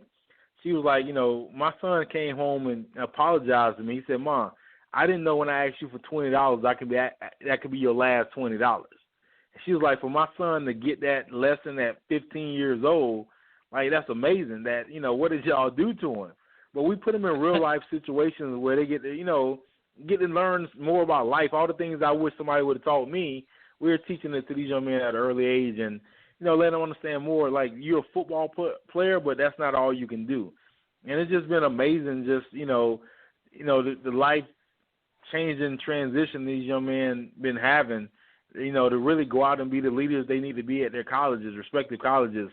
I think last season we had over 500 guys on Division I rosters. Wow. Like, it's crazy. In the national championship game, we had maybe, I think we had 16 guys, like Reuben Foster, the linebacker for Alabama, Wayne Gallman, the running back for Clemson, Deshaun. It was amazing, just being there watching these young men live out a dream like that. That is fantastic stuff. And really, Joe, how can our listeners, follow you, stay up to date with what's going on with Rising Seniors, whether it's both online or over social media? Our website is risingseniors.org. Get a lot of great information on there. You can see our past players and what our the mission is of our foundation. On Twitter is @RisingSeniors, and I have a software company where I really help families take control of their recruiting process and help them go to college, and that's called upnextrecruiting.com. So basically, I look at it like nobody loves me like my mom and dad, and this whole recruiting thing has gotten real crazy out here. So at the end of the day, I want to get the people that love the athlete the most all the tools they need to help their son or daughter make that transition to college. And I feel like nobody on earth can work harder for me than my parents will, because nobody loved me that way. So we basically eliminate the middleman, let our athletes and parents really interact directly with the college coaches. And it's been great because, let's say that, Chris, you had a son, I tell you I'm going to call 25 schools for him. I can tell you I did, but you'll never know if I call those 25 schools or not. And we're taking that guesswork and that gray space out of recruiting and letting our parents, and families be the ones that's driving this recruiting process and in total control of it. And give the website to that again, Joe. It's upnextrecruiting.com. Great stuff. Joe, thank you so much for taking time out of your night to come back, and be a part of the show. Congratulations once again on being inducted into the Georgia Tech Hall of Fame. We hope you'll come back, during the season, share more of your thoughts and insights, what's going on with Georgia Tech, the Bills, what have you. But we always enjoy, our opportunity to spend some time with you. Thank y'all for having me. It's always a pleasure to be on. Great luck and wish y'all the best this season. Thank you, Joe. Take care, my friend. That is former Georgia Tech and Georgia Tech Hall of Famer and former Buffalo Bills running back Joe Burns, doing some great stuff, Bob, to your point, right? All the great things that, he achieved when he was at Georgia Tech and the time that he spent in the league. But, the lives that he is impacting through risingseniors.com, the Georgia Junior Bowl, and now, the Up Next Recruiting, boy, really great stuff. Yeah, and he's got a niche there, Chris, between the junior and senior years of kids' high school years, and especially if they're talented athletes, they need guidance there, both on the field and off, to kind of set the stage for the rest of their life. And Joe realizes that, a very educated man, and is just taking it to another level now, and is combining both the academics and the athletics in such a unique way. But always love talking to him. Great speaker. Yeah, absolutely right. All right, before we get to our next guest, Tim Krumrie, I want to give a shout-out to our good friend Renee Shull over at Career Engagement Institute. Folks, if you're upside down in your career, and what we mean by that is you're ready to move on, right? Go to careerengagement.institute to see how Renee can help you. You've heard Toy Cook brag about Renee here on this show. You hear us every single week on this show bragging about Renee. If you work with her for 2 minutes, you're going to understand exactly why Toy and we did that, every single week here on Thursday Night Tailgate, because, we all want to work with someone who we can trust and who actually has our best interests at heart. And you know how rare it is to find someone like that. Well, you're not going to find someone who fits that description any better than Renee Shull. She is smart. She is creative. She's very talented, the kind of person you want to work with and have working for you. She's been doing some great things for some of our guests who have been in transition from being pro athletes and are now getting into the job market. Folks, I'm telling you, Renee is just the very best. There isn't a better way to describe her than that. If you're an athlete or anyone in the job market, do yourself a favor and reach out to Renee. You're going to be so very glad that you did. Go to careerengagement.institute online and give her a follow on Twitter @IntegratedPlay. All right, now joining us on the Kaiven Foods guest line is Tim Krumrie. Let me give you some background on Tim. He's from Mondavi, Wisconsin. played his college ball at the University of Wisconsin, where now at 227 pounds now, mind you, folks, 227, they moved him from linebacker to nose tackle, and he started at nose tackle from game one his freshman year. He made 46 consecutive starts, making 444 tackles, 276 of which were unassisted, which are still school records at Wisconsin. He was named All-Big Ten 3 times. He was a first-team All-American in 1981. In 1982, Tim helped Wisconsin win their first ever bowl game, the Independence Bowl, over Kansas State, and Tim was named the defensive MVP of the game. He was a 10th-round draft pick by the Cincinnati Bengals in 1983, and he played in the league from 83 to 1994, went to back-to-back Pro Bowls in 1987 and 88. He was a member of the last Bengals team to win a playoff game back in 88, having gone all the way to the Super Bowl. After his playing days, Tim has been a defensive line coach for the Bengals, Bills, and Chiefs. In 1999, he was enshrined in the University of Wisconsin Athletic Hall of Fame, and in 2009 was honored again with the Outstanding High School Defensive Lineman. The award in the state of Wisconsin has been renamed to the Tim Krumrie Award. This year, he's going to be inducted into the College Football Hall of Fame a little bit later this winter. Over the course of his career, folks, in college and in the pros, nose tackle now, never missed a game. Absolutely unbelievable. And we are honored that Tim is with us tonight on Thursday Night Tailgate. Hey, Tim, Chris, and Bob, thanks for coming on the show. Thank you, Tim. Yeah, thank you. Thank you for having me. So, Tim, I want to start out our time with you tonight by going back to your time in college. And as a kid from a small town in Wisconsin, was the dream always to play at the University of Wisconsin, be a Badger, or were there other teams sort of vying for your attentions? Well, there's other teams for the attention, but one of the most intriguing things was at the University of Wisconsin, they would allow me to wrestle too. And really, truly, I don't think they would imagine me being able to do that, playing football and going to wrestle. So I wrestled 2 years at the university too. So that was one of the really intriguing things. And I was from Wisconsin. I was a Wisconsin kid, and I really didn't want to go anyplace else but stay home and so that people could watch me play. So, and Tim, as I mentioned in the intro, you were a linebacker in high school. You weighed 227. When they came to you and said, you know what, Tim, we think you should play nose tackle. you look and say, what? Nose tackle? You got to be kidding me. Yeah, it wasn't a laugh. The first thing out of my mouth, they says, I never played nose tackle before, and I won't make any tackles. And they said, you give it a try. And I, unfortunately, that one of the first practices, the starter had an injury and wasn't able to play that first year. And I was starting the first game against Purdue. And, heck, I came from a farm town of 2,500 people, and I got off the bus. I said, that's the most people I ever saw in my life. So that was a well awakening, and I learned a lot from my wrestling background also as far as when I played football, because it was a survival mode the first couple of years when I was playing, like playing a double team, and I had the palming in wrestling was tremendous. The hip balance in wrestling to football is tremendous. So that carried me all the way through college, a lot of those same techniques, and also same in professional. I used the same techniques. I coached the same thing for 15 years. The pommeling, the hands inside, that's wrestlers. And I've done numerous radio shows on what's the difference of a wrestler and a football player. And I'm a true fundamentalist on sports, and I make them do a progression all the way up. And the same progression kind of goes a lot of times with the wrestlers to football.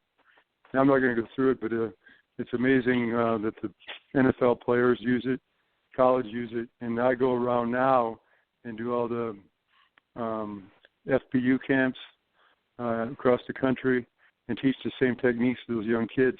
Same with the small high school here we have in Steamboat. I go over there, and it's just a progression I teach, and they go, I got it, Coach. I got it. It's very, very humbling and a lot of fun. It's a lot of fun, these young kids, teaching them professional techniques. And, Tim, your first 2 seasons at Wisconsin, you guys lost to Michigan twice. by a combined score of 78-0. In fact, the prior 4 meetings between Michigan and Wisconsin, Michigan won by a combined 176-0. They had won 14 straight games against Wisconsin. But in 1981, you guys opened against them. They came in ranked number 1 in the country, and you guys pull off a huge upset, winning that game 21-14. You finished that game 13 tackles. Your National Player of the Week honors. What do you remember about that game and what it was like afterwards? I have a short memory, but that was one of the. I'm glad you brought that up because that was one of the games that was very, very special to us as a team to have that accomplishment, especially when somebody's ranked that high and number 1. And we were coming off a couple bad games, but everybody played well, and the guys around me had to play well too because I had a lot of tackles. Either that, the guy across me wasn't very good. Wow. No, I mean it's just a team effort. You can't make all those tackles by yourself. You have guys surrounding you. I was a good double team player. That's come from wrestling. Double me, that's fine. That's fine. I had the ability to split it at a lightweight, and that was my edge. And probably my main edge was mental toughness and the willing not to stop. I will not stop. And many, many times guys had the size over me and all that. And by the end of the game, that was my edge. Just keep going, keep going, keep going. And nobody wanted to play me after that. And once I got they knew they were going to have a long time sucker. And and you name all those stats and stuff, and that's it's a team effort. And I'm not a big stat guy. The only stat I really had, and I'm very, very proud of, is through college and through the NFL, my NFL career, I played in every game. I wanted that was my personal goal, and all these other things, and like the College Hall of Fame. They made the call, and I thought they were calling me to give me a job. It's very elderly. I'm like, wow, wow. What do I say? One of those deals. Wow. But wow. After it kind of sunk in, it's a tremendous honor, and it's really nice. It's really nice. And there's a lot of people involved that didn't get picked. Those numbers are phenomenal, and just to be one of those guys is very special, I think. Bob, questions for Tim? And Tim, you kind of answered my question as far as your approach to work is probably why a 10th round pick like yourself goes on to be a Pro Bowler. But that people forget that you were in that 83 draft, which was a legendary draft with all the Hall of Famers, Elway, Kelly, et cetera, et cetera. But I wanted to get your recollections, Tim, of that draft day back in 83. Here you are, you're in Wisconsin. I mean, are you thinking Green Bay might take a chance on me? Do I care where I go? Or what were your expectations that day? Well, it was all on, you don't know where you're going to go. You think you had a lot of numbers in college and stuff. And I probably, wasn't appealing to a lot of guys. I was short, light, and too slow. I was not a numbers guy. I was a playmaker guy. So I kind of get overlooked that way. And and then the draft came around, and I went to Cincinnati in the draft, and 10th round it was, and I was had an edge. I was on your shoulder, and I practiced that way. I played that way, and that was my energy every day in practice. 10th round, huh? 10th round, huh? Yeah. And Dave Remington was number 1 drafted, and that's enough said. Sure is. We'll just leave it to your imagination. How's that sound? Exactly. And it's a great attitude. And that rookie year, Tim, under Forrest Gregg, here's a Hall of Famer, and of course you're Dick LeBeau was coaching on that staff. Take us back to that rookie year. You did play in every game. How was your indoctrination into the NFL under these NFL legends? Well, that was it was a terrific coach, terrific people around you. Anthony Munoz was there, and all those great players on the other side of the ball. And when you practice against great players, you become to learn to play real fast. and because they're very good and very technique-wise and stuff, and you learn a lot from them. But when people like that are surrounding with you, you play so hard in practice and you play so hard in games, you have to be noticed. They have to notice you. Are you going to do everything perfect? No. But if you get a motor and run to the ball and do all the things they ask you to do, you'll get noticed. And I got noticed. Simple as that. Sure did. And off the races we went. And Tim, like I mentioned in your intro as well, you were a member of the last Bengals team to win a playoff game. When you look at the Bengals now, a team that's been to the playoffs 7 times the last 11 years, but lost in the first round every time. When you look at them, you were a defensive line coach there for years and, continued to coach in the league with the Bills and the Chiefs. When you look back at the Bengals, what do they need to do now to get themselves over the hump? I just think it's, they've had fantastic teams, and it's just, you can't give up any place. You have to be motivated all the time. I mean, if it's getting blocked, making a mistake in a pass rush, hitting the quarterback, making a mistake in a passing game, making a silly error of fighting or something like that, the discipline has to come every down and distance. And if you don't have that in each individual coach, you're going to get mishaps, and they're having mishaps. I don't. It's a team effort. It's a team effort, and if somebody's acting up or doing something wrong, not getting the right call, it's a team call. I teach young kids, if the guy next to you does not know what to do, he better ask you what to do. That's a team effort. Mm-hmm. You don't care. That's a team effort. And I just think they have to. They got great teams. They got great coaches. I enjoy watching them, but some silliness, and that's one play. There's many plays within that game too that could have made a difference, and that wouldn't have made a difference at all. Mm-hmm. So that's what I look at it. The play in the first round could have made the huge play in the first round could have made a difference, and whatever happened in the game, I don't really care. But that play in the start would have maybe made a difference at the end.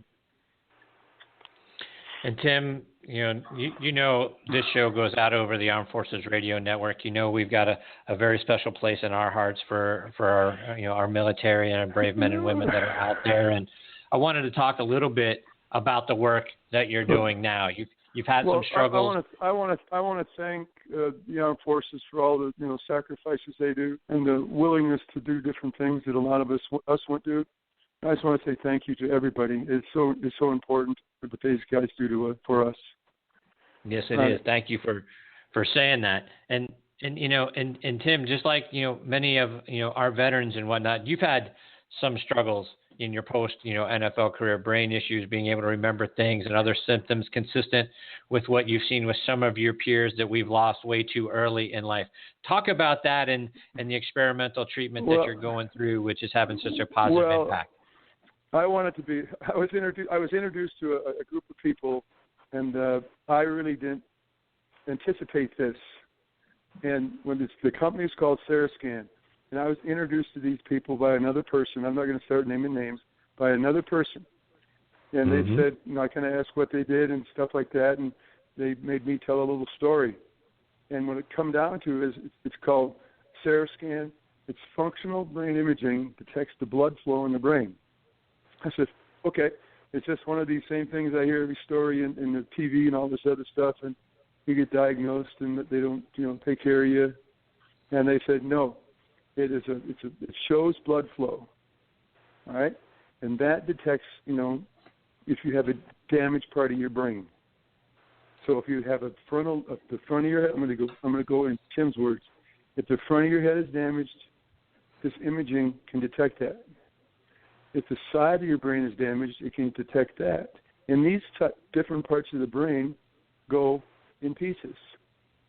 So I said, okay, that's all good and dandy. So let's give me some proof of improvement. So they showed me these images of, I'm going to be simple. 2, these people have improved, and they have a scan before and after treatments. All right? And I said, I'm in.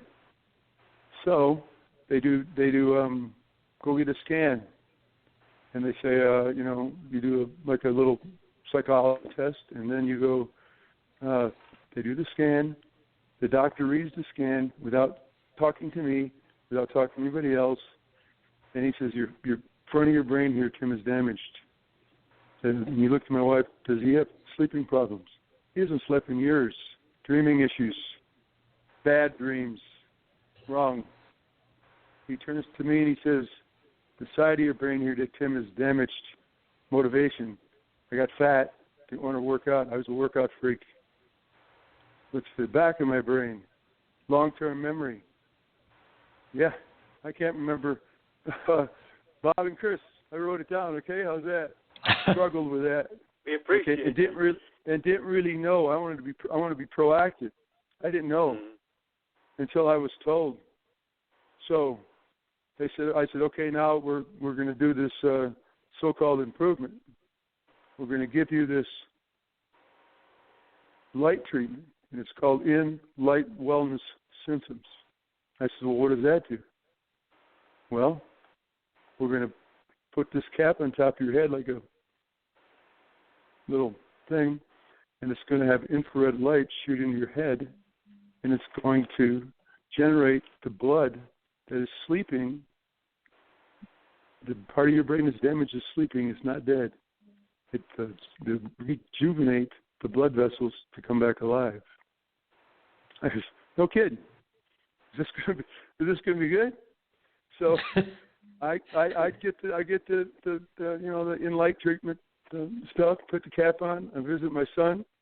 I'm in Kansas City, and now remember. Now I told you about long-term memory. I'm in the hotel room. I put this in-light system on my head. I'm restless. I don't know if I was dreaming, sleeping, or whatever. Stories come back from high school. Names of football coaches, football plays. Unbelievable. As I continued through it, my motivation rose to a high level. I lost, I'll say, plus 50. Workout, mandatory. Sleeping like a bear. I could never watch football games because I had violent dreams after the games. Watched games with no sound and call plays up. Wow. Long-term memory improved drastically. Okay, now mood swings have improved. All right. So I did the treatment. The in-light wellness treatment 30 times, and it as I went along, it improved. Okay, now I just told you. Bob and Chris, you still with me? Yeah. I just told you a story now of me. That improved the sleeping, the motivation, the mood swings, the long-term memory, the in-light wellness treatment 30 times, once every other day. We went back to Sarascan and rescanned me. I wanted to see pictures of before and after when I used the in-light treatment. And Bob and Chris, it was big time improvement. Your brain's supposed to be gray, right? No, mine started out with lack of blood flow all over the place. It was blue. That was very poor. We had gray showing on the pictures. So you people that are listeners, I have valid proof that my brain improved. Is it a fix-it? No, it improved through the things that I shared with you. Now, there's many other things that I could list, but I don't want to. We could be on here 2 nights, but it was a big-time, significant improvement in the pictures. And it also went right along with my improvement in my life. So, all those people out there that are, struggling with some kind of thing, I was proactive. I wanted to find, I kind of stumbled into it. I wanted to find out what was wrong.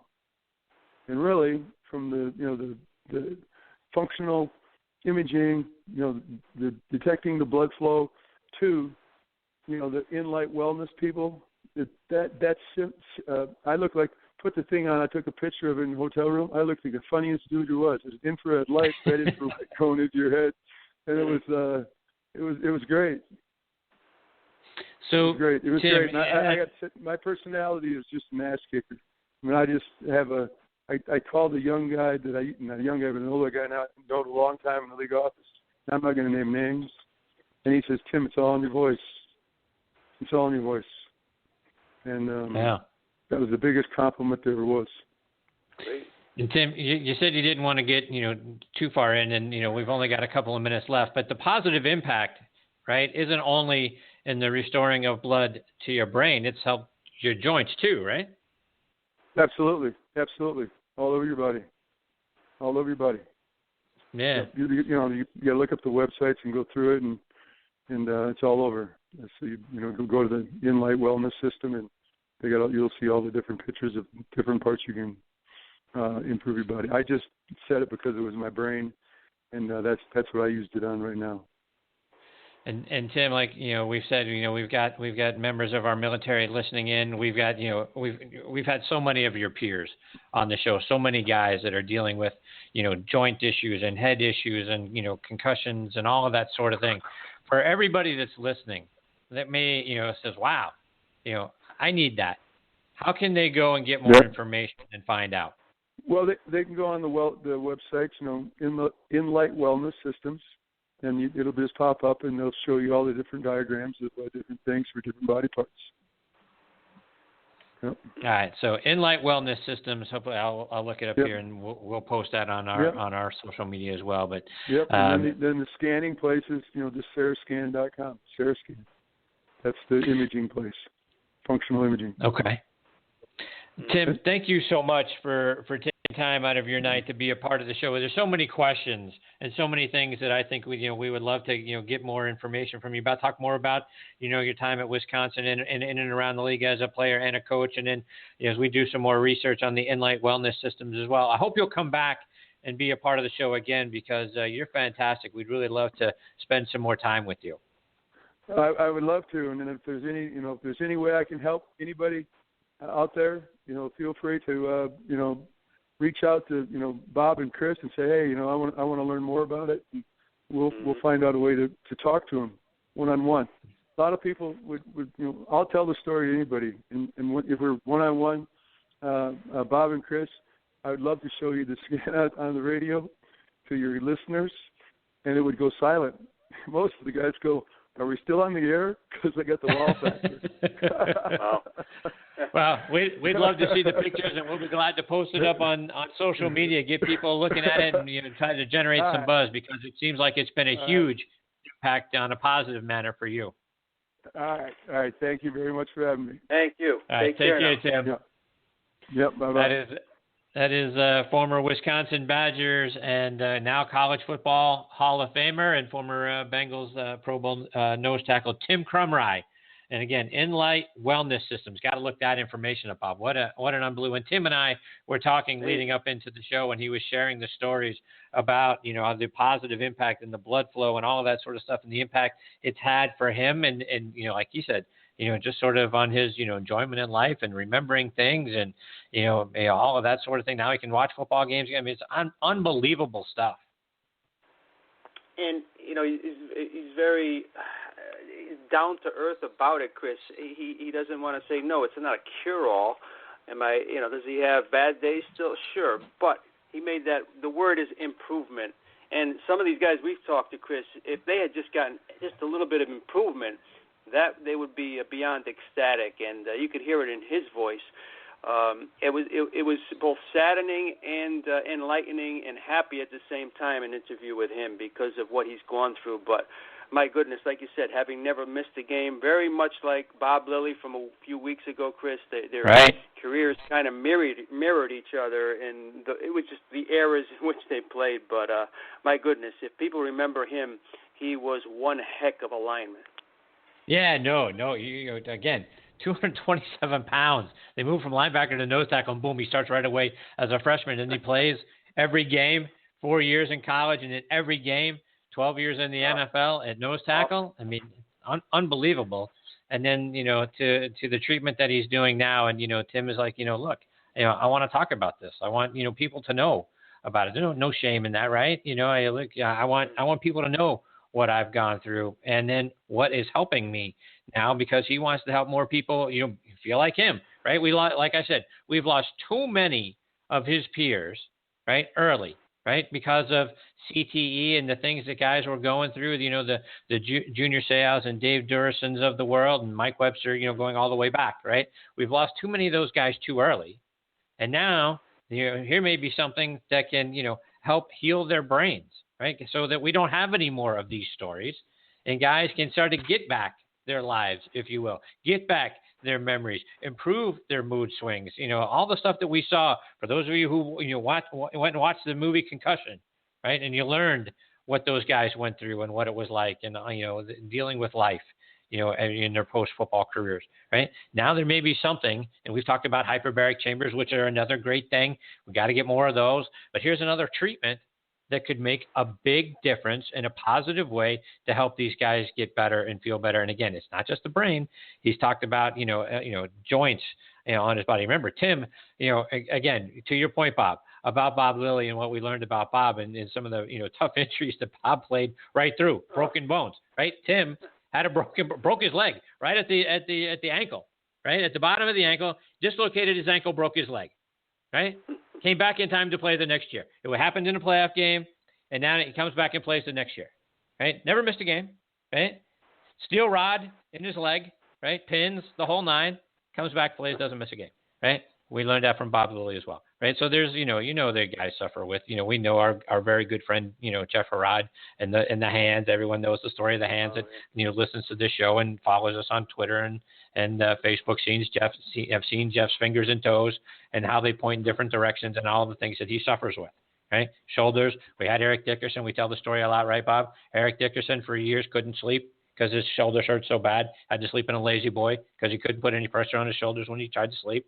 Right? We hear all these stories all the time, right? Hopefully now we're getting more and more of the things that can help these guys.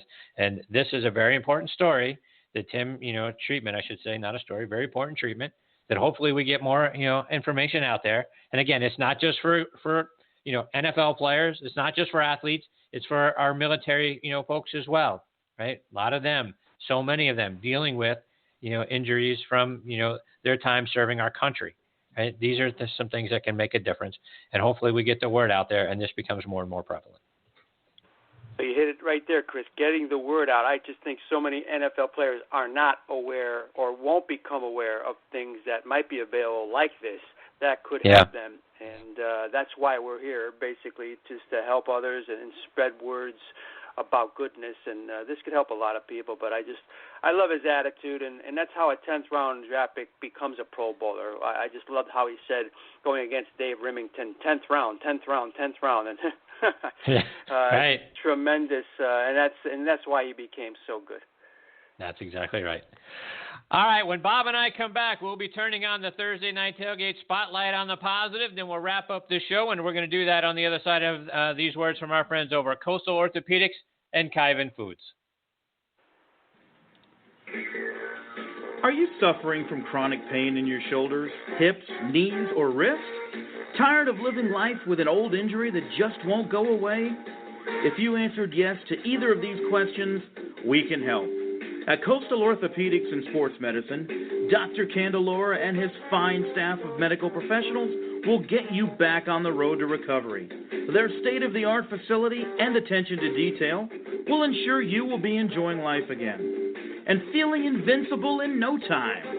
Since 1991, Dr. Candelora and Coastal Orthopedics have been specializing in joint replacement, arthritis, and osteoporosis care, as well as pediatric and adult general orthopedics. Visit us on the web, www.bone-dr.com, or call our Newport Richey office just north of Tampa at 727-848-1417. Proud sponsors of Mike Ditka's The Gridiron Greats Assistance Fund. This is Reggie Kelly, former Cincinnati Bengals and Atlanta Falcon tight end, and I'm the owner of Kyvan Foods. And if you enjoy delicious food, you're going to love my Kyvan products, which consist of our honey apple salsa, sweet barbecue sauce, and an array of seasonings. For store locations, online orders, and recipes, check out our website at www.kyvan82.com. That's KYVAN 82.com. One taste, and you'll appreciate the goodness. Hey, welcome back. This is Todd Washington, two-time Super Bowl champ, offensive line coach for the Baltimore Ravens, and you are listening to Thursday Night Tailgate with my boys Chris-Mascaro and Bob-Lazzari on the Armed Forces Radio Network. Go get them, guys. And we're back here on Thursday Night Tailgate, and we're turning on our spotlight on the positive. Bob, who do you have for us this week? Oh, Chris, I love this part of the show because there's never a minimum of people we could honor here. And I'm going to just say one word, Megatron. And Megatron, as we know, Calvin Johnson, Chris, just retired, but we have to point out what this guy's been involved with, what he'll continue to do, and what he's all about. The Calvin Johnson Jr. Foundation, Chris, he founded when he shortly after he came into the league, and we know what he went on to do with the NFL, almost 12,000 yards, many 1,000-yard seasons. This guy's a Hall of Famer.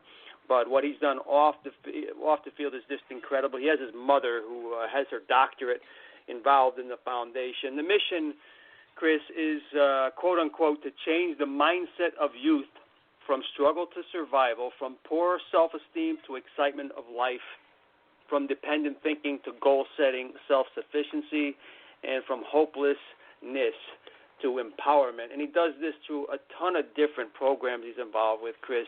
He has a mentorship and a pen pal program for at-risk youth. He runs football camps all over the place, runs health fairs, has a lot of scholars he picks out from kids in school, and he invites them to leadership conferences, and then they go out and mentor in the community. Again, many other things, just donations. He supports the needy in many different ways. Very active in the Missionary Baptist Church down in Georgia, down your way. I can go on and on, Chris. If you go to calvinjohnsonjrfoundation.org, you'll find out just a snippet of what this guy does. And my goodness, he got out with his health intact and is not looking back. Was still playing at a high level, but this is a guy that's going to go on and take that same passion that he had on the field back into his foundation. And kudos to him. A great man, a smart man, and a very giving person. Yeah, absolutely. Kudos to him, Bob. That's great. And, Bob, tonight I want to put the spotlight on Florida State wide receiver Travis Rudolph, and I'm happy to say that this story is making the rounds over social media and over, general news, sites as well. Travis and several FSU teammates were visiting a middle school on Tuesday afternoon when he noticed one young boy eating lunch all by himself. So he went over, sat down, and gave that young boy some company for lunch, and it turned out that the boy is autistic, and he sits by himself most of the time at lunch. One of his mother's friends went over, snapped a picture of the two sitting together, and later his mother wrote the following piece that she posted on Facebook. And like I say, it's all over Facebook. You can find it on Twitter. You can Google it. But here's what she wrote. Several times lately, I've tried to remember my time in middle school. Did I like all my teachers? Do I even remember them? Did I have many friends? Did I sit with anyone at lunch? Just how mean were kids really? I remember one kid on the bus called me Tammy Faye Baker because I started awkwardly wearing eyeliner in the 6th grade. I remember being tough and calling him a silly name back, but when he couldn't see me anymore, I cried. I do remember middle school being scary and hard. Not that now that I have a child starting middle school, I have feelings of anxiety for him, and they can be overwhelming for me at times if I let them. Sometimes I'm grateful for his autism. That may sound a little terrible, a terrible thing to say, but in some ways I hope it shields him. He doesn't seem to notice when people stare at him when he flaps his hands. He doesn't seem to notice that he doesn't get invited to birthday parties anymore, and he doesn't seem to mind if he eats lunch alone. It's one of my daily questions to him. Was there any time today that you felt sad? Who did you eat lunch with today? Sometimes the answer is a classmate, but most days it's nobody. Those are the days that I feel sad for him, but he doesn't seem to mind. He's a super sweet child who always has a smile and a hug for everyone he meets. A friend of mine sent me this beautiful picture today. When I saw it, it was the caption read, "Travis Rudolph is eating lunch with your son." I replied, "Who's that?" He said, "An FSU football player." Then I had tears streaming down my face. Travis Rudolph, a wide receiver at Florida State, and several of his FSU players visited my son's school today. I'm not sure what exactly made this incredibly kind man share a lunch table with my son, but I'm happy to say it will not soon be forgotten. This is one day I didn't have to worry if my sweet boy ate lunch alone. because he sat across from someone who is a hero in many eyes. Travis Rudolph, thank you so much. You made this mama extremely happy, and he made us fans for life. What a fantastic story, Bob. I think Travis Rudolph not only earned our spotlight on the positive this week, but he also earned himself a lot of fans going forward and maybe for the rest of his career, whether he plays much more for Florida State or not, whether he makes it into the NFL or not. It's a great story. He did a great thing, probably without even knowing what he was doing at the moment that he did it. But it made all the difference in the world to this young man and to his family and to the people in and around that school and other parents. And it makes a difference in this world that someone like Travis Rudolph would do that and make a difference, and to the heart and to the minds and to the souls of so many people in and around that school, starting with that young boy. And the way you presented it, Chris, it's very clear that Travis Rudolph did not want any props by doing this, and that there are still guys out there that just do it for the sake of something good to do, and the kindness there is just unbelievable. It's hard not to just choke up when you hear the story, but that's why we do it, Chris, and that's why we end the show with it. And it's just so uplifting, and it just gives us more impetus to go find out stories like this for the next time, and we sure will do that, and it keeps us going. Absolutely right, and and Bob, to the point you made a moment ago, I'm sure in Travis Rudolph's mind, I don't know him, I haven't spoken to him, but I'm pretty sure he looked around the lunchroom, saw a boy sitting by himself, and he said, "You know what? I'm going to go sit with that young man because he shouldn't have to sit at lunch by himself." And the thought, that thought, and the impetus to go do that is just absolutely spectacular. He could have sat with his teammates. He could have sat with a group of other boys, but he saw a kid sitting by himself, and I'm sure thought to himself, "This young boy shouldn't have to sit and eat lunch by himself. I'm going to go sit with him." And that's what it's all about. To your point, Bob, that's what it's all about. That's what this segment of this show is all about. Not just what Travis Rudolph did. It's what Calvin Johnson does, and the hundreds of other guys that we have put the spotlight on the positive on. We talk about it. 99% of the people in and around the NFL and players in college football as well are doing great things to make a difference in their communities. That's why we do this. That's why we do this segment every single week, because, we say it all the time. It just doesn't get enough play, right? All the other stuff we talked, earlier on with Chad Brown, right? The Le'Veon Bell stories, the Martavis Bryant stories, the other ones similar to that, get all the play, right? We see it hammered to us every single day, multiple times, whether it's on CNN News or ESPN News or on SportsCenter or wherever it is. We see those stories very easily. It's out there on the net, ESPN.com. It's going to be on the front page. That's what we see. Now, I'm very happy to say, Bob, that this Travis Rudolph story has gone viral. It's everywhere. It was on ESPN. It was on SportsCenter. It was, in Twitter, people, retweeting it out over and over again. I saw it all across Facebook, people sharing that story. And, that's another thing that makes this worthwhile, right? All of a sudden now, here's a great story, and everybody ran with it. And that's how it should be, right? We should ignore that bad stuff because it is bad and it's ridiculous and people are doing stupid things and it doesn't deserve our attention. This story, the Calvin Johnson story, and a lot of the other ones that we spotlight here every single week, those deserve our attention. Some people will say, well, it isn't news when people do good things. It's news when people do bad things. That's not right. It's news when people do good things, too, because people deserve the pat on the back and the recognition. And you're right, Bob. I'm sure Travis Rudolph didn't think to himself, I'm going to go sit down here because someone's going to snap a picture and it's going to go viral. And that's what I want to do. I want to get this publicity. I'm sure it's not. I'm sure it never even entered his mind. So that's what we want to do here on the Spotlight of the Positive. Make sure we are bringing to you these stories because it all should make us all feel uplifted. And that's what it's all about. It's us uplifting each other. It's making this a better place. And for however long Travis Rudolph sat down and had lunch with that young man, and all the time that it has gotten publicized since, it has made every one of us better. It has uplifted every one of us. And that's what this thing is all about. Exactly, Chris, and could not say it any better. And look, I think you and I are realistic, and we've been doing this long enough to know that I and I'm an optimist, but I don't think it's going to change. It's the shock journalism is the new wave, and it's not what we do, but it sells in a way, and it's disgusting in a way. But I urge people, if you're on Twitter, go to @TNT Podcast and check out the picture of Travis Rudolph with that young boy, and it's like a poster you'd want to put in your room for the word kindness, Chris. And it's a rough picture. Right. And again, this was not scripted. Somebody just took it probably off their phone, and it's gone viral. But that's the stuff that belongs on posters on kids' walls. And a story like this, it'll fade out. But you and I are two people that won't forget it. And many of the things we've mentioned on this show, we'll continue to do what we do, and we feel as if when we go to bed at night, we can sleep well, and we don't have to do the shock stuff in order to gain any quote-unquote ratings or anything like that. This is the stuff that needs to get out there as far as you and I are concerned, Chris, and it's the way of the world now, but we're not going to change directions. If we get to one person out there listening who actually looks more into this, one person who looks more into this story, then I think the two of us did our job tonight.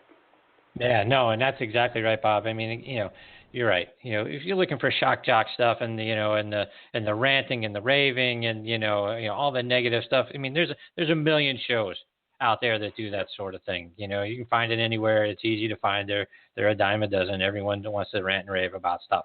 That's not what we're about, right? The spotlight on the positive isn't just about the segment that closes out the show. I mean, it's what we do with all of our guests, right? We're not here to decide, talk about, who did this and why you did that and, all of that sort of other stuff. It's about, tell us the story.